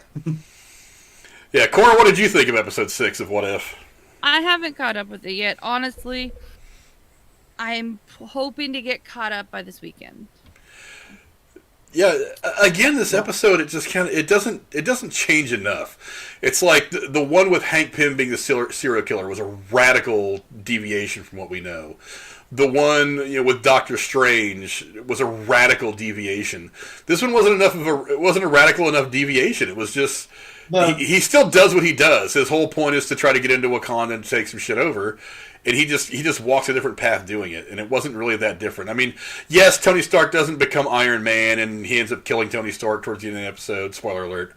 But it's like, other than that, there's nothing really radical that changes fundamentally the MCU. Do you think the ideas for this What If are like notes somewhere that were written down by creators of the comic books, or are these just purely like pulled out of thin air from the writers that are currently working at Marvel? Well, there was actually a What If comic book storyline, so it's kind of based around those. Yeah, because they always thought like, well, what if we had done this? So they just kind of go a different, just to have fun and play around with those ideas. So these episodes are inspired by. There is a comic book equivalency to this. I don't know how closely they're following the comic books. I think they're probably doing the same thing they do with the movies themselves. They're taking elements of it and kind of crafting this new story around it. But yeah, I mean, there is precedence for this in the comic books. Again, the episode 6 just didn't really do much for me. It wasn't a big enough difference. It wasn't a radical deviation from what we know of these characters. So you almost think it was like not worth putting all the work in to make them then? Well, I'm sure somebody out there liked it, and if anybody hearing me right now is, throwing something at their computer telling me I'm full of shit, I'm glad other people like it. I'm just saying it didn't do anything for me. Well, I think that's what the implication is, and I'm like, when you start thinking about it, I'm like, yeah, that does change a lot from the movies and shit that we know. I'm like I said, Iron Man's not going to do the big snap at the end, and T'Challa's dead now, so. What does that do? I don't know. And also that one was different. The T'Challa Star-Lord. That's what I got over there. Can't really see him. He's right there. Right with Stan Lee. Yeah. But I don't know. Any final thoughts, Jeremy, on episode 6 of What If? Interesting, but maybe not. I guess not enough of a change. For me. Yeah, I go ahead, Cora. Go ahead. I was going to say, do you think that, I don't know, is it really that big of a deal?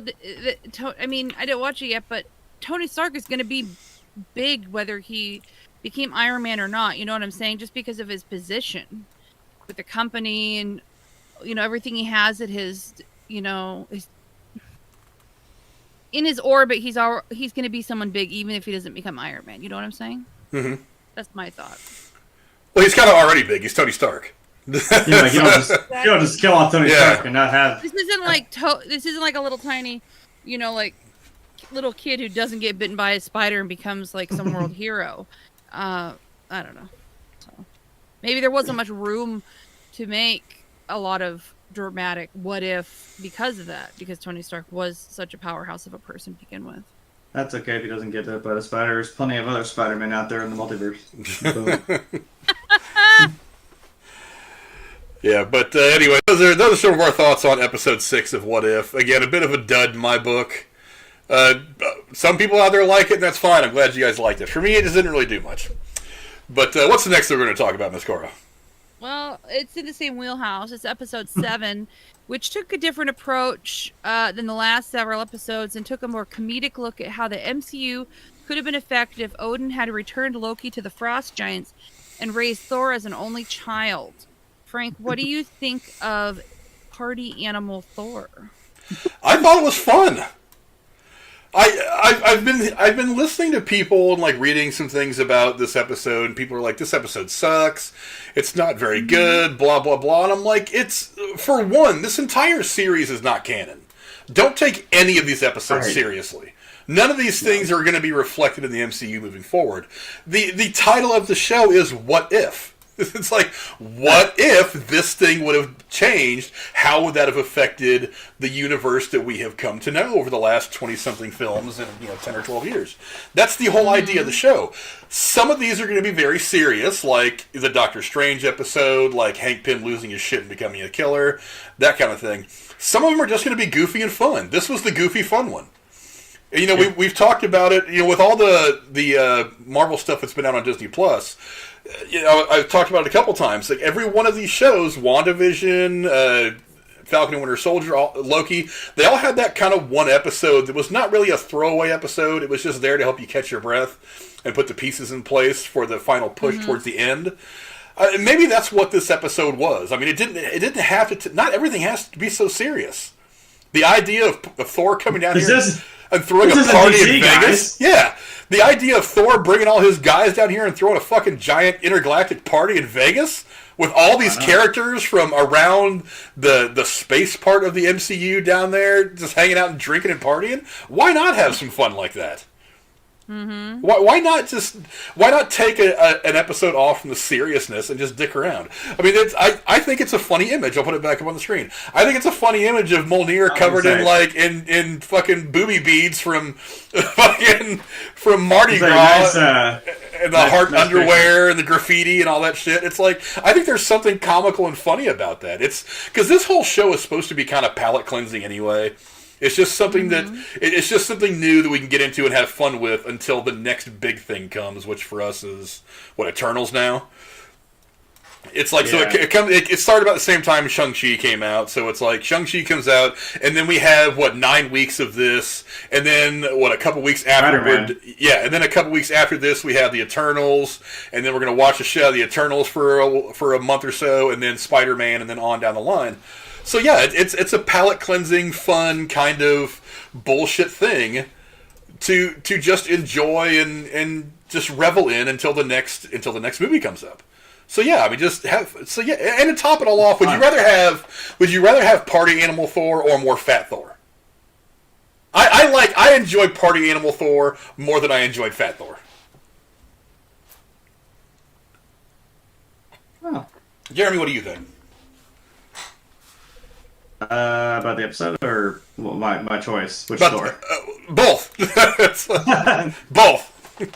I mean, I think they call him like dude Thor or Bro Thor. I think is what they call him now. I mean, I guess he seems like a little bit of a depressed mess, so he may not be as much fun to hang out with. But I mean, shit. He hands you one of those little fucking mugs, like, hey, take that. It doesn't empty. No matter how'd you try, it's magic. I'm like, oh my god. You just feel like it's gotta be a fun time.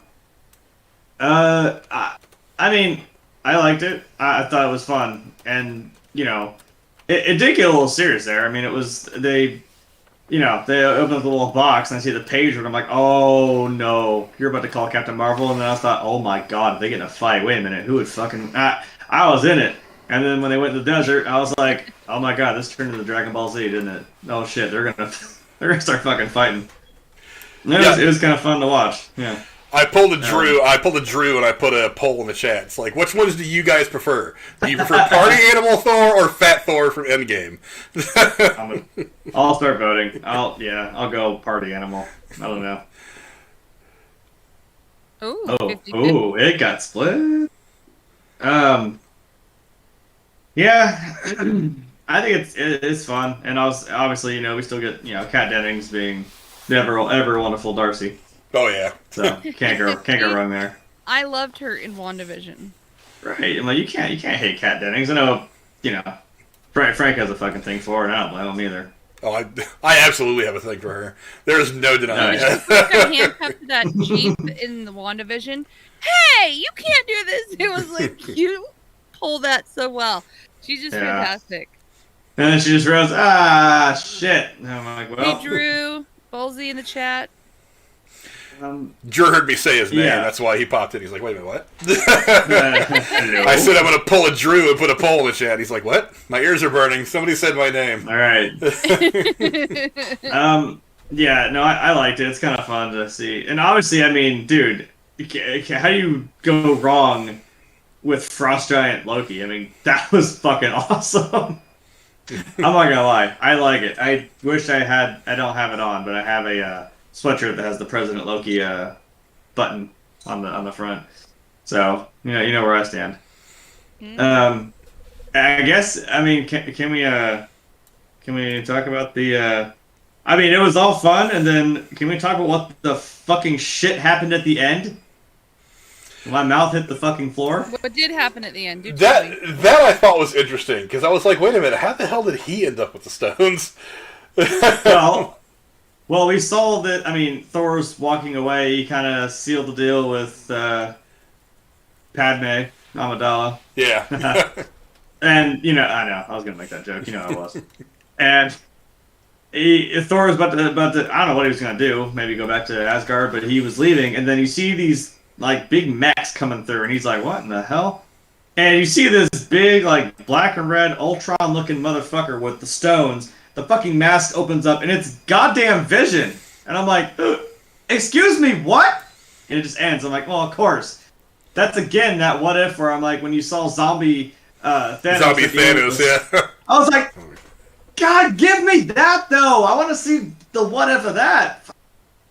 Give me some sequels to these, because shit, flush that out. Tell us how you really feel. I actually, that was one of my favorite parts of the zombie episode. Was when they're rolling up there, and then you see zombie Thanos with the gauntlet missing just the one stone, and they're walking right into him, and I was like, ooh! And then the episode ends, and I'm like, come on, that's like a whole other thing I want to see. Right. Oh my god, if at the end of this they do the same thing with Loki, they're like, oh, what if we'll return season 2? I'm like, give me some sequels, please, please, please, please. Just, come on. I want to see what happens if he gets that. Because, yeah, and then like with this, I'm like, oh, well now we have like evil Vision in this like Ultron looking suit with all the stones. I'm like, oh, fuck, now what do we do? Are the again, and I'm like, are the Avengers a thing? Still? In this one? Damn. It's 50-50 now. 5 up, 5 one, 5 the other. I'll leave it in there for a while. But, yeah, I like I said, I prefer Party Animal Thor. But that was one of the things that was interesting about this episode, is that the entire episode's kind of a big joke. And then at the very end, you get this very serious thing. So you're like in this comedic mood, listening to all this funny shit.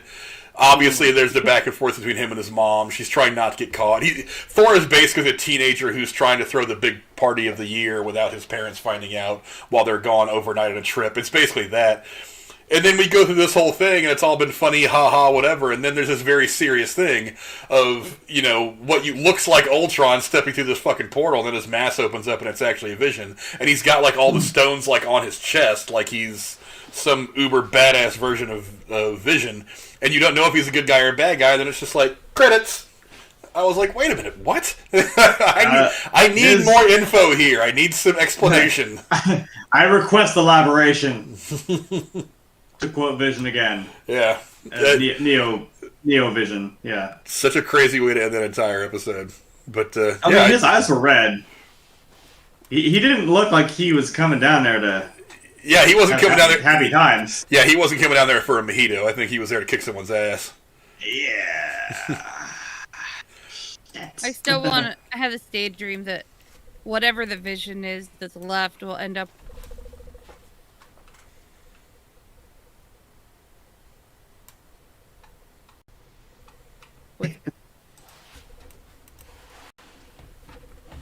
Jesus. When she when she opened the deed to the house and he said the future and had a little heart, I was like, oh my.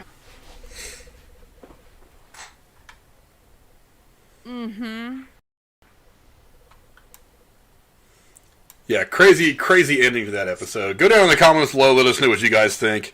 Definitely a nutty ending to a fun episode. But again, it was cleansing. It was let's take this episode off of the seriousness and just fuck around and do this thing.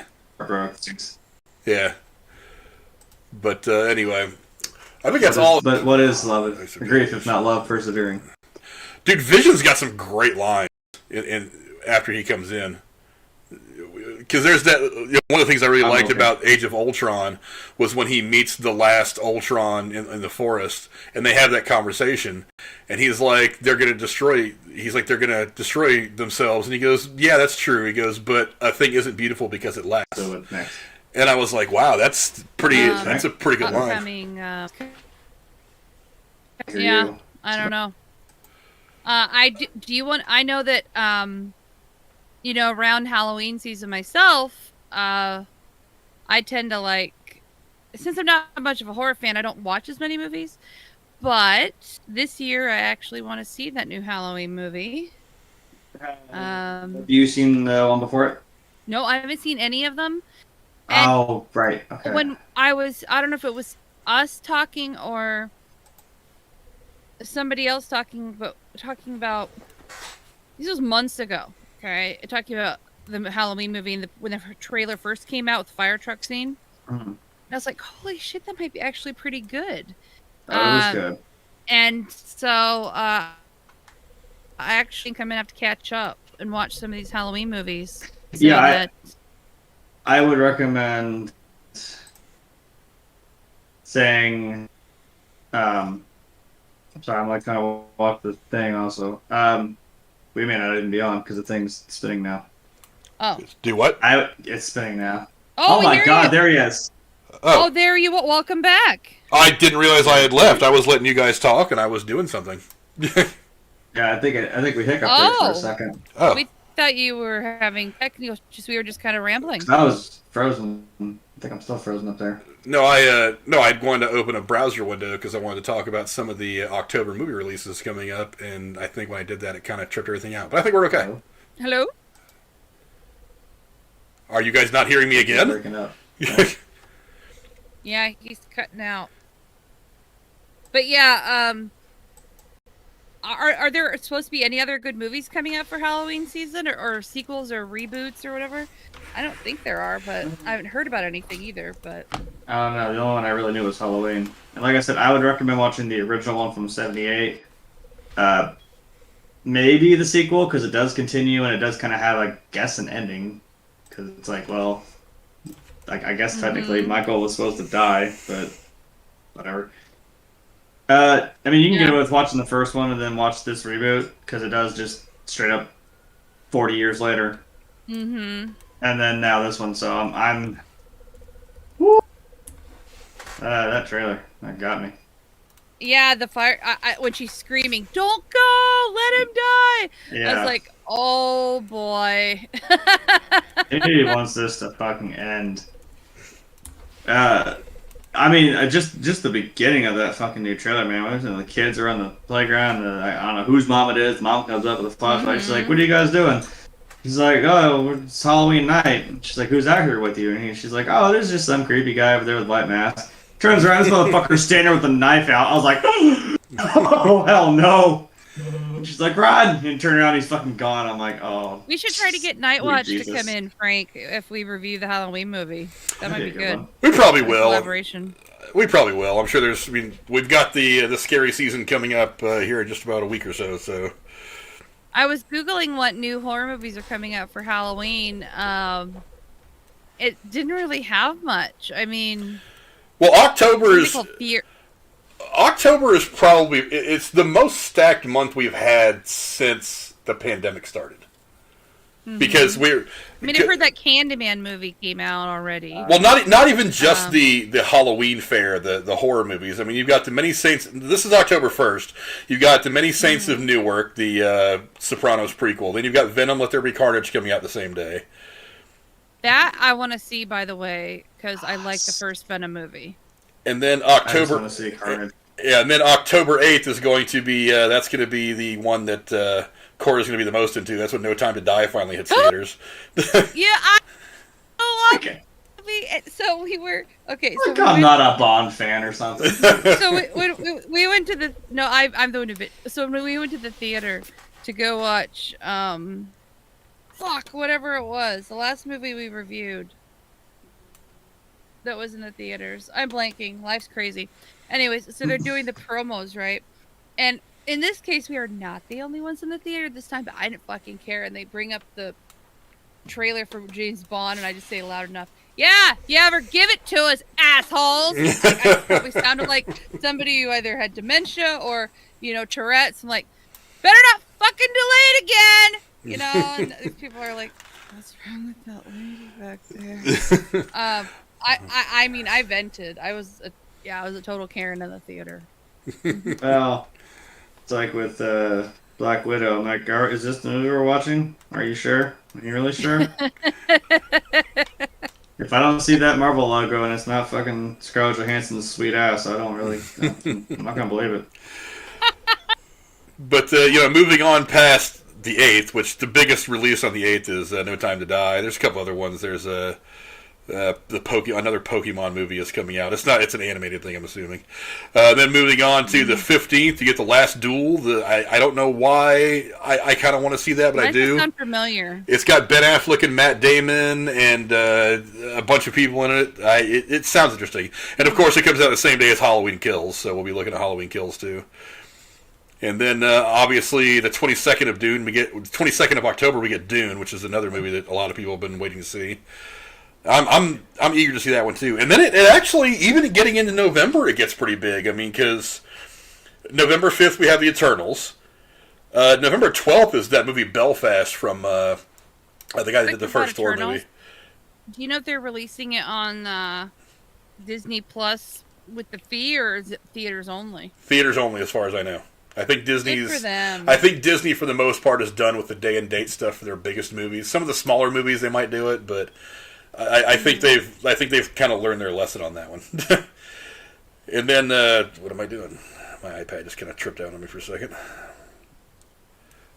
I think I actually clicked on one of the titles. Get back to where I was at.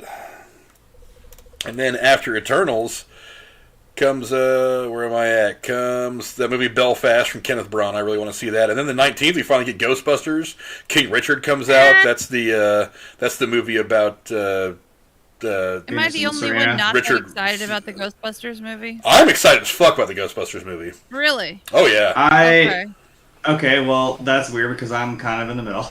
I'm excited because it's not what happened that we don't speak of, but I'm also kind of like. I have a feeling they're gonna make it all campy and tread carefully. Shit. Well, because of course, I mean, I swear to fuck, isn't one of those kids from Stranger Things or It in this fucking movie? Know. One of the kids are big, yeah. Because I'm like, why are you all literally doing movies of things from the 80s? You weren't. Why? If you ever do something that's not from the fucking 80s, I'll be amazed. I don't know. I'm just weird. I mean, I don't know. I already sound like a fucking old man. I'm really just mildly annoyed that I'm like, why are you constantly fucking doing that? Like, you weren't there. You don't. Shut up. I sound like a fucking grumpy old man. Like, you don't appreciate it. Fucking kids and your fucking your Twitters and your face pages and shit. Crazy kids and your crazy VD. Yeah, VD's crazy, kid. Is it bad that every time I see the preview for the Ghostbusters movie, I go, Ant-Man is gonna wear a suit? I mean, yeah, I can't with Paul Rudd. I don't know, man. Yeah. I was a Paul Rudd fan back in Clueless. Thank you. Hey, I fucking love that movie, Clueless. Okay, that was my jam. I mean, when I was growing up, so I had a dress that was made out of yellow plaid, just like her little skirt outfit. I love the shit out of that outfit. Okay. Maybe it's a girl thing. I don't know. It's probably a girl thing when you're talking about liking dresses. Somebody needs to break. Oh, somebody did break the tie. I'll go ahead and end it there. Somebody did break the tie, and the winner is Fat Thor. 55 to 45, so by one vote. I'll tell you why. He looked hilarious and was funny wearing the headset, just chilling with the buddy. I mean, it just seems so relatable. I think Rachel said something in the chat about it that was funny too. I forget what it was. Mm-hmm. Oh, she relates to him on a personal level. So yeah. Well, and because we know Korg is sitting there playing Fortnite, still in the year 2025 on a PS4, because you'll still never have a PS5. You'll still never have one at that point. I'm like, yeah. Well, you know what? People will get PS6s though, because by the time they make a new console, by the time you get a PS5, yeah. Mm-hmm. It's like Except me and Fireman, you think we wouldn't notice, but we did. Goddamn noob master being a dick. The guy called me a dickhead again. Yes, sir, something will. Yeah, still, the God of Thunder. I'll come over there, I'm gonna kick your butt. I'm not saying it wasn't amusing. I'm just saying I prefer Party Animal Thor to Fat Thor. I don't know. I feel like I would feel like I'd hang out with either of them on different circumstances. I'm sure I would. It'd be fun. Well, I would hang out with both of them. I mean, fat or in shape, he's still the God of Thunder. Yeah, and I'm like, he was still down a fucking magical thing of beer. Either way. Yeah. So drinking cases upon cases of beer, playing video games. Hell yeah. Another. I'm down. Right. Jeremy, was there something you wanted to talk about? I think you were talking about something before we started the show. Well, I was talking about Karate Macho, but the Clint Eastwood movie. Oh yeah, I had it in my head that we might try to review it. I never got a chance to sit and watch it. Not that I'm not going to. I just haven't got a chance to sit and watch it. Maybe it's something we can do for next week. I'm not sure. Wait, between now and something next week. that I remember something we did do last week was we didn't talk about Norm Macdonald passing away. Oh yeah. We didn't get a chance to get to that. Jeremy, what are some of your thoughts on the passing of Norm Macdonald? Man, I mean, he had it's cancer, right? He had a pretty long, drawn out thing with cancer, man. That sucks. He's a funny fucking dude. I think what I remember most, I think that I enjoy the most is on Celebrity Jeopardy, as he would like to be known, not as Burt Reynolds, but as Turd Ferguson. Turd Ferguson. Yeah. Burt Reynolds. That's not my name. Turd Ferguson. It was Andre the Giant. I can't, man. His fucking Burt Reynolds is spot on.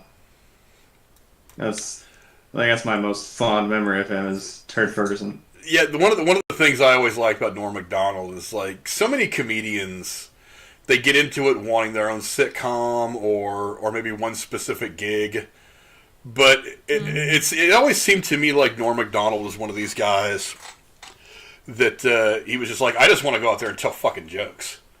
I just want to go out there and be funny, and I want people to laugh at what I'm saying.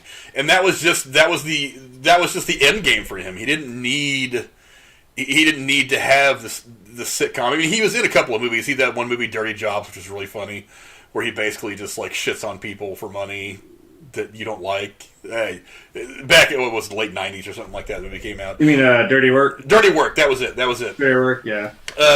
He was just funny for the sake of being funny. It's like I kind of draw a comparison between him and Tim Dillon. Jeremy, you know who Tim Dillon is?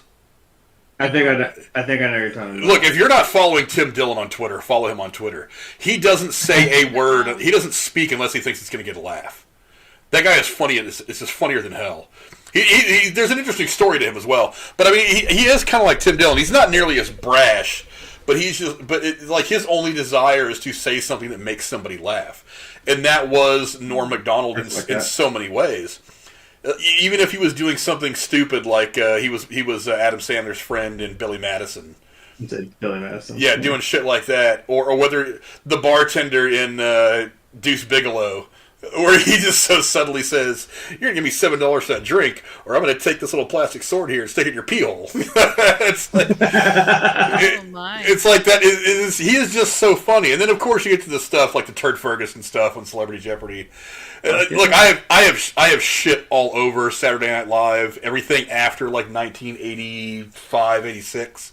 I just think that show went straight to hell. Yeah, I've never seen him before. I just found him on Twitter. I'll have to start looking. Oh my god, watch the Celebrity Jeopardies where he plays Burt Reynolds. It's fucking hilarious. Celebrity Jeopardy are the best Saturday Night Live skits after like 1985. Yes. Yeah. I love those. The shit with him, Sean Connery, or whatever other goofball celebrity they were making fun of, Nicolas Cage, Tom Cruise. That is the funniest Saturday Night Live shit from like 1985 or 86 on. Like those are the best Saturday Night Live skits, with a couple of exceptions. The whole "we need more cowbell" kind of thing were really good. Yes. But the Celebrity Jeopardy shit is pure fucking gold. I could watch an entire 2-hour movie of Will Ferrell up there playing Alex Trebek, trying to rein these fucking people in. It is just so damn funny. And that was the cool thing is when they did the last one, and he said, it's time for Final Jeopardy. And then fucking Alex Trebek actually walks out, and he goes, and it was, of course, the Final Jeopardy. I'm like, ah, there he is. He even got in on it. It was great. Yeah, that's... They revisited it for the fucking 40th anniversary of SNL, but still, it was cool. Yeah, Norm Macdonald was just so damn funny. I really liked him just when he was himself. Remember that show he did for a couple of years where he would interview people, and then he just a really something about his candor and his authenticity just was very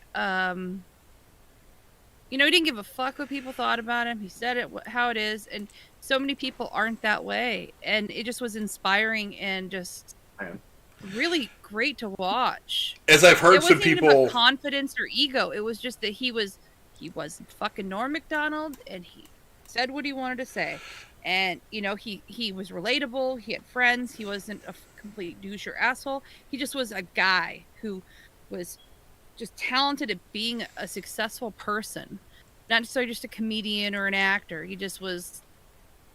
I don't know if that makes sense, but I really liked that about him. Oh, it makes perfect sense. I mean, you talk about the authenticity. That's one of the things I've been hearing a lot the last week or so since he passed, is that he wasn't playing the role of Norm Macdonald on camera, and then once the cameras went off, he just became something else. Is you got Norm Macdonald. It's like he was that guy who was always trying to crack a smile and rib you a little bit and throw a couple elbows and have some fun with you. He liked the people around him being happy, and that was what he worked towards in every conversation, is to leave with that with that person having a smile on their face, not even because he just cracked a joke, just because they had a positive time together.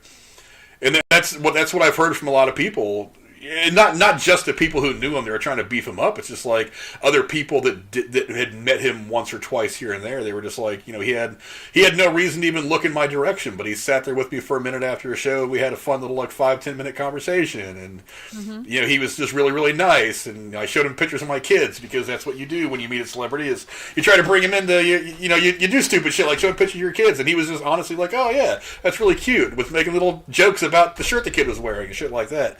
It seems to me it's very sad that the people that become the most famous are the people that are the most phony, but it's the guys like the Norm Macdonald that are just like... Or Joan Rivers. Yeah, I missed her comedy so bad. She was fucking hilarious. Yeah, you gravitate to these people so easily that it's hard to look at them and imagine that they're fake. And then, the other people obviously are fake. But it's like, if you get a chance to meet somebody like a Norm Macdonald, that's kind of what you get out of it. But a tragic life, very young, 61 years old. Guys, that's terrible. That's especially when you consider that when you do something like comedy, you can go for a long, long time. You don't have to retire at 50 or 60. I mean, you can conceivably do this shit until to the last day you live, into your 90s or hundreds or whatever. So to think about some of the comedy some of the work this guy still probably had ahead of him, it's unfortunate. But, I value every time I've ever seen Norm Macdonald on screen. I really wish I could have seen the guy live just once. I mean, I can't imagine how great he was doing some stand-up. I've seen some stand-up of him. You can find it on YouTube and stuff like that. But I would love to have just sat there and had a couple of drinks and just listened to this guy do his thing. Especially because comedies, it's so good sometimes. And especially after the last couple of years that we've dealt with this pandemic stuff. I mean, one of the most important things that you can open up right now and get people to go back to is comedy clubs, because laughter's a great medicine for a lot of shit. So just to be able to go sit there, even if you've got the attendance cut down by half or whatever because people are trying to be safe about stuff, who cares? Just go there and listen to somebody tell jokes for an hour and laugh. Remember that there's still fun stuff to do out in the world. There's still happiness and laughter out there. That's the important thing about comedians, as far as I'm concerned, is they remind you that there's funny, laughable, positive, wonderful things out there to enjoy. And Norm Macdonald is one of those guys that could very easily remind you of how good it feels to laugh. But, rest in peace, Norm Macdonald. But I think that's probably about good for what we wanted to accomplish here tonight. Do you guys have anything else you want to talk about before we cut out of here? I'm just glad you're feeling better, and I hope your wife is as well, and look forward to getting back into the swing of things. So, Yeah, I should I give everybody a quick update. I know I promised I'd do that earlier. Yeah, you guys saw the video. Enough people viewed it. I'm assuming they watched the whole thing. My girlfriend Jennifer and I did end up getting COVID. I blew through it in about 4 days. It felt like an annoying case of the flu to me. I had some chest congestion, some coughing for a couple of days. It was really kind of shitty, but I kind of blew through it. My girlfriend she didn't really start to show any symptoms at all until I was pretty much healing up. And then she ended up getting a pretty stern case of pneumonia along with COVID, which is not a good couple of things to combine. So she actually has been in the hospital since last Sunday, which is why I wasn't on Derailed last Sunday. She was feeling pretty shitty, and I decided, it was time to go ahead and take you to the doctor, and she ended up getting admitted. So she has been in the hospital since then. She's actually doing very, very well. If she was not in good shape, I wouldn't be here doing the stream right now. But she is getting better. She's on some oxygen right now because, this thing when you have pneumonia. Well, this thing hit her a little harder than it hit me. Because Cora and I have talked about it a lot, both on camera and off, about some of the things that I've done to try to deal with this, taking vitamin D and stuff like that, doing some other things that I can do to try to help stave off the effects of it. If I ended up getting it, and because I took some vitamin D and tried to do some things differently myself physically, I think that's one of the things that helped. My girlfriend's not a big vitamin D taker. She's very active. She's outside a lot. Honestly, I know you and I agree to disagree, but it's a mixed bag. I mean, some young people get hit hard, and some older persons who, or let's say 25 to 40-year-old, very athletic people who run marathons are completely debilitated from it, while somebody who's a smoker in their 50s might have a mild case. It's fucking crazy. The whole, from the very beginning, you're right. This whole disease has been weird. It's like, because I know you don't know. Everyone's immune system could be different no matter what you do in your lifestyle. Well, I mean, everybody's physiology is different. I mean, because I know, my youngest son got it kind of early on in the summer, and he's 14, athletic, plays sports, good shape, right. And he was completely asymptomatic. He never felt a thing. Me and Jennifer have a friend named Reagan who got it, and she's in the nursing field. Beautiful name, by the way. And she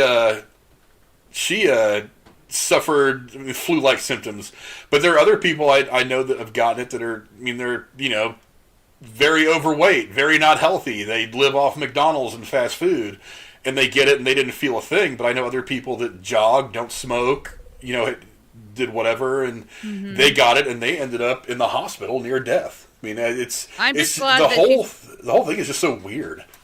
I'm just glad that she's in the hospital, but it sounds like she's not taking a turn for the worse. So that's really fantastic news. And no, she's home soon. She's made a pretty good progress. I mean, she's still on oxygen, which is the only reason she's not home already.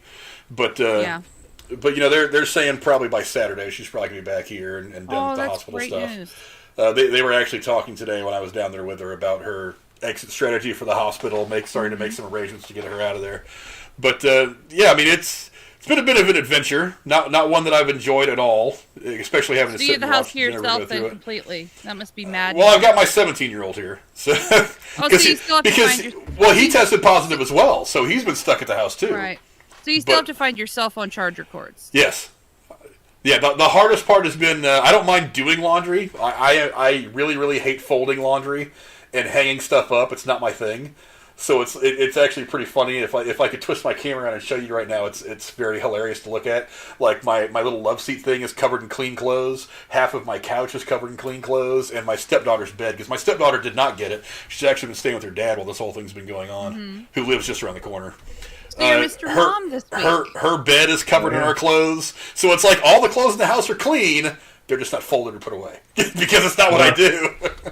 A work in progress. Yeah, I don't mind doing this stuff, but Jennifer's the one that folds. She seems to enjoy folding clothes and putting them away. It's kind of a peaceful activity for her. So her little moment of zen, that one little thing that we do with our hands that kind of brings us a little bit of peace. Everybody's got it. Everybody's got one of those things. That's always been Jennifer's thing, which is good because I never. Well, if she hears this or watches later, love you, Jen, and I really want you to get home soon and know you're thought of and wished well, hon. So. Yeah, we're definitely we've been pretty fortunate through this whole thing in a lot of ways. So if this is the worst that COVID's going to affect us, then I'm I'm pretty happy. But yeah, I mean, as far as I'm concerned, I pretty much blew through it. I didn't have a whole lot of problems. It didn't feel good, but I wasn't as bad off as other people.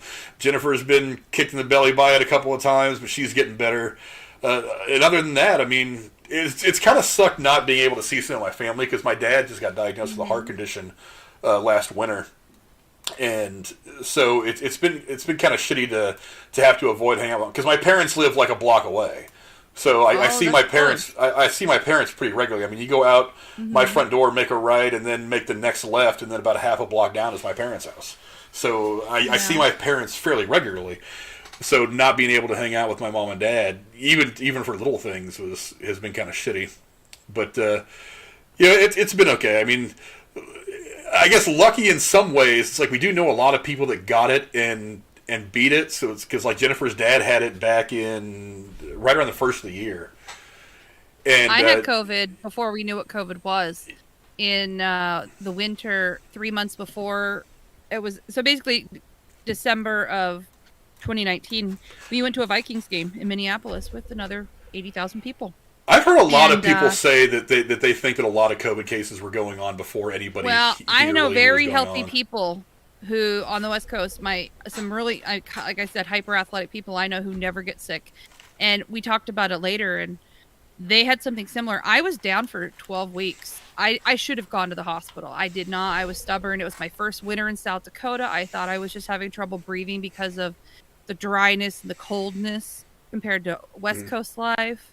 I was down. It was bad. It was very bad, and I could only sleep for 20 minutes at a time.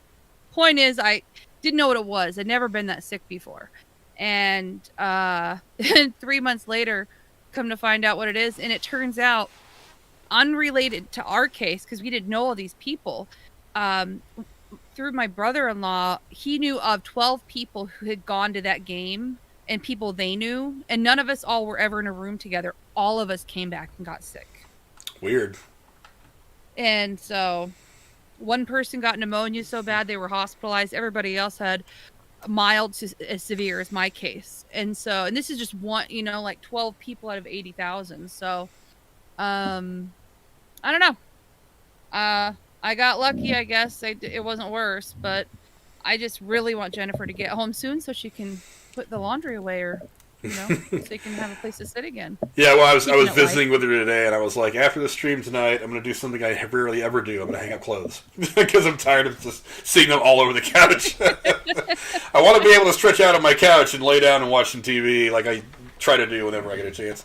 But yeah, I mean, just take care of yourselves and each other, everybody. I mean, go get vaccinated if you want. Take care of yourself. I mean, continue to practice good habits. I mean, sanitize, wash. And listen to your body, You know yourself better than anyone else, so. True. Very true. I mean, I just got I already had my COVID shots, but I got the flu shot at work just now because I'm like, well, it's about that time, and I also am going to be working underground in a very cold, very humid cave, and temperature change is going to kill me because usually that last week is that's the golden moment. That week after when we have the little dinner get together after the haunted cave is over, I'm like, that is when I will get sick if I do. So I'm like, probably a good idea to get the flu shot just in case. But I mean, you pop cold meds, allergy meds, whatever before you go down every night just as a precaution and do what like I said, I've been drinking the fucking tea and the honey and shit. That's just for my throat because I'm heckling people all night. Come to the cave, see you, boy.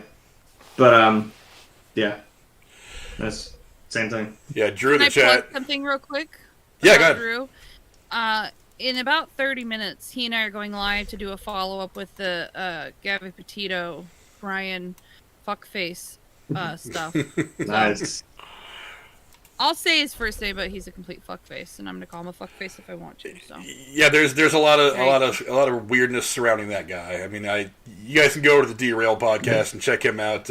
Link to his channels in the description as always. But yeah, there's definitely something weird about that guy. And yeah, Drew says in the chat he thought he had it right before the Super Bowl a couple of years ago. I remember that because we simulcasted the Super Bowl that year on both our channels. And he was not in very good shape. I mean, I could tell just on the camera, just watching him on YouTube, that he was not feeling his best that night. But he persevered. It was not due to drinking from donations. No. No, that was before a lot of people were really trying to get him hammered on his show. But yeah, it's he was not in good shape, so he very easily could have had it. That's possible.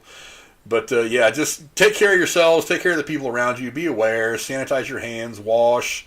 You know, if you wear a mask, whatever, do what you got to do just to make sure we all get through this thing. Because I'm getting really fucking tired of people talking Having about. life on hold? I just want to be able to go out without. I want to be able to think about going on a trip without freaking out about it in some way or another, and feel like maybe next year. I don't want to keep saying next year.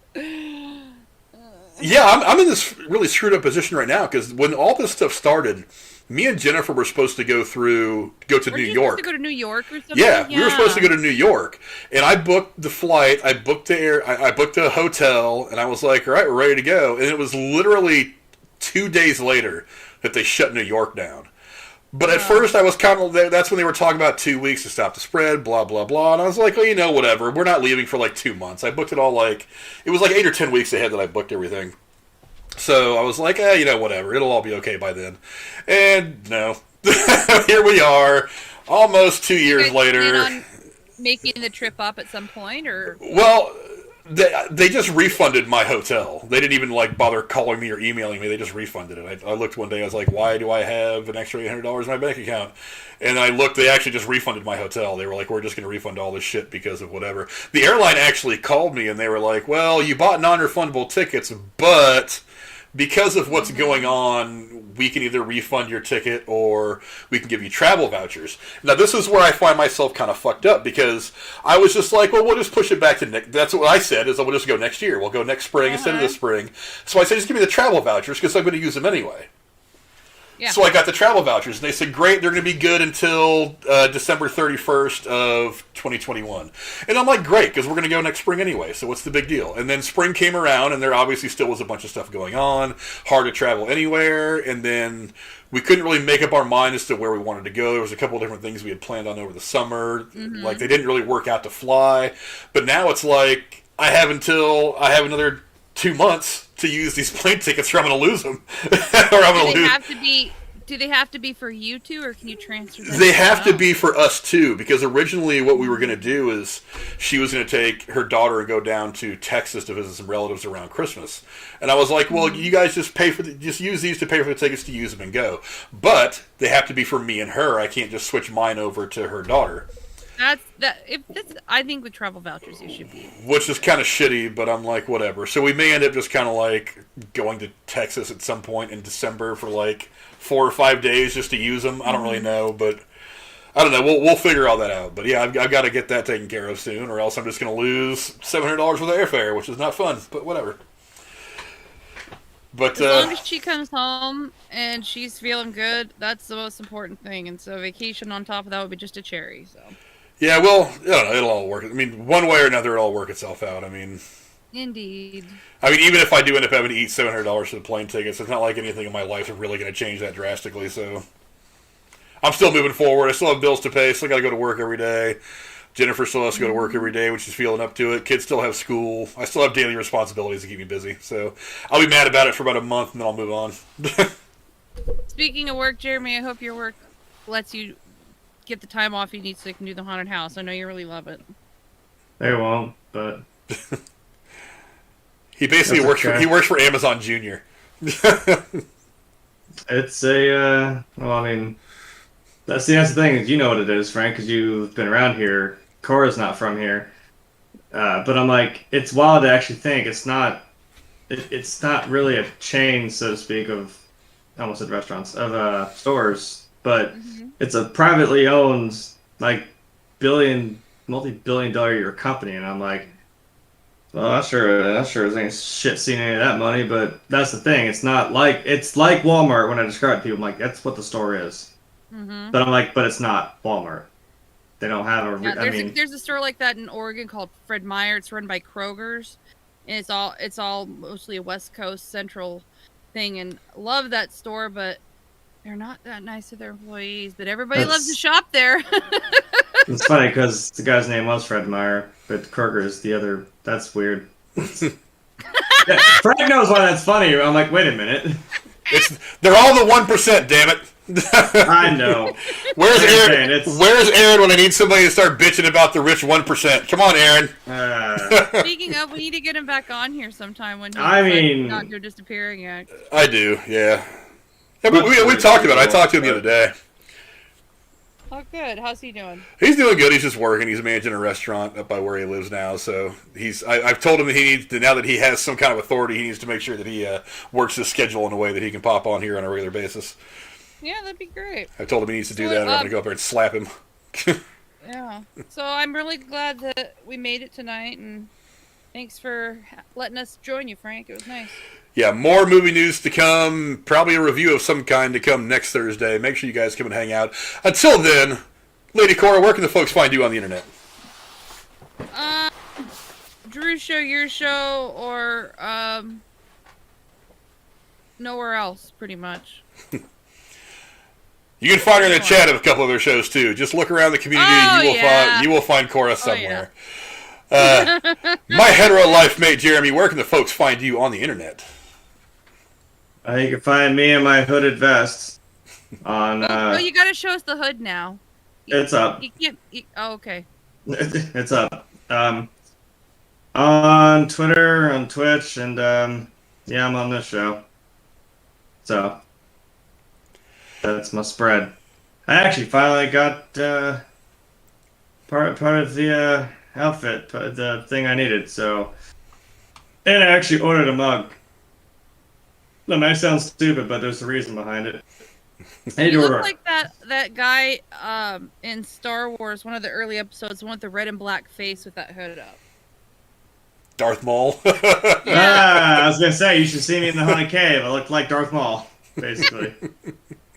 That first night when I said Rachel put her hand in the black paint, just went whack, and I was like, "Yep, I look like Darth Maul. Awesome." It works. I don't care. Yeah. I bought a mug that's a skull, because the problem with today's society is no one drinks out of the skulls of their enemies anymore. So. What? Nobody gets the skulls of their enemies to begin with. Maybe that's the problem. They don't have enemies. I'm like, man, that's why they don't have the enemies, because he's in my hand. I'm not bringing it on this show. You might just casually see me just sip a skull. You should. For Halloween season, you should. That would be fantastic. You should dress up like the devil for the Halloween week episode we do. Actually, I mean, because our last night is the 30th, so I mean, the 30th, it still stand a reason I would have there we go. Before. I also need to buy a cowbell because, yeah, you always have more cowbell. Trust me, if I ever put this stream together the way I want it to, it'll make sense. Well, I will trust you and wait for that eagerly. Yeah. Especially if you want to help me edit and shit. So. Which I want to do. So. Okay. We can do that. How's your puppo? I was gonna ask. Yeah. Good. She just woke up. Hello. Just napped through that whole thing, didn't you? Yeah. Okay. And as as I'm trying to get out of here to end the show, Cora is going on and on about the dog. It's going to be like Drew show all over again, where it takes me 45 minutes to do the show. Well, Frank, I hope your week goes good and Jennifer comes home ASAP. So I think my weekend will be just fine. She'll be home soon. She's feeling fine, but or better anyway. But yeah, you guys can come back here and check us out every Thursday at the roughly 8 o'clock area if I manage to get things going. I have no idea if there's going to be a review next week, but we will talk about whatever movie news that interests us. And until then, you can find me probably on Sunday over on the Gatekeeper Drew Show, Derailed News and Podcast. Link to him in the description below. Also, go check out all the other channels that are down there. There's a couple of really cool movie fan people that we found, like Night Watch, the movie Oracle, who I don't have her stuff in there yet. But if you follow me on Twitter, you'll see me tweeting back and forth with these people. There's a lot of really cool movie fans out there, especially of the horror genre, that we've kind of stumbled across over the course of the last 6 or 8 months on YouTube. And they're all really, really cool people that put on really, really great shows. So I hope that you'll go check them out as well, because I think they're really cool people. Also, there's a couple of different people in there. I mean, it's got Talk That Talk, Get a News and Opinion from my boy Heistman Defoe. Just a bunch of people on there that you can go check out. Casey is Raw, his gaming, the Rose Gaming. Go check him out if gaming is your thing. Hey, Casey, we did promote you. See, Casey, I do love you. Usually from behind, but I do love you. But yeah, go check out all the links to all the people in there as well. There's some really cool YouTubers. They're just fun to listen to. And you know, we do a lot to try to promote each other, which is a great thing about the kind of community that's closest to me. But yeah, definitely go check out all those guys. Come back and see us next week. And until then, adios.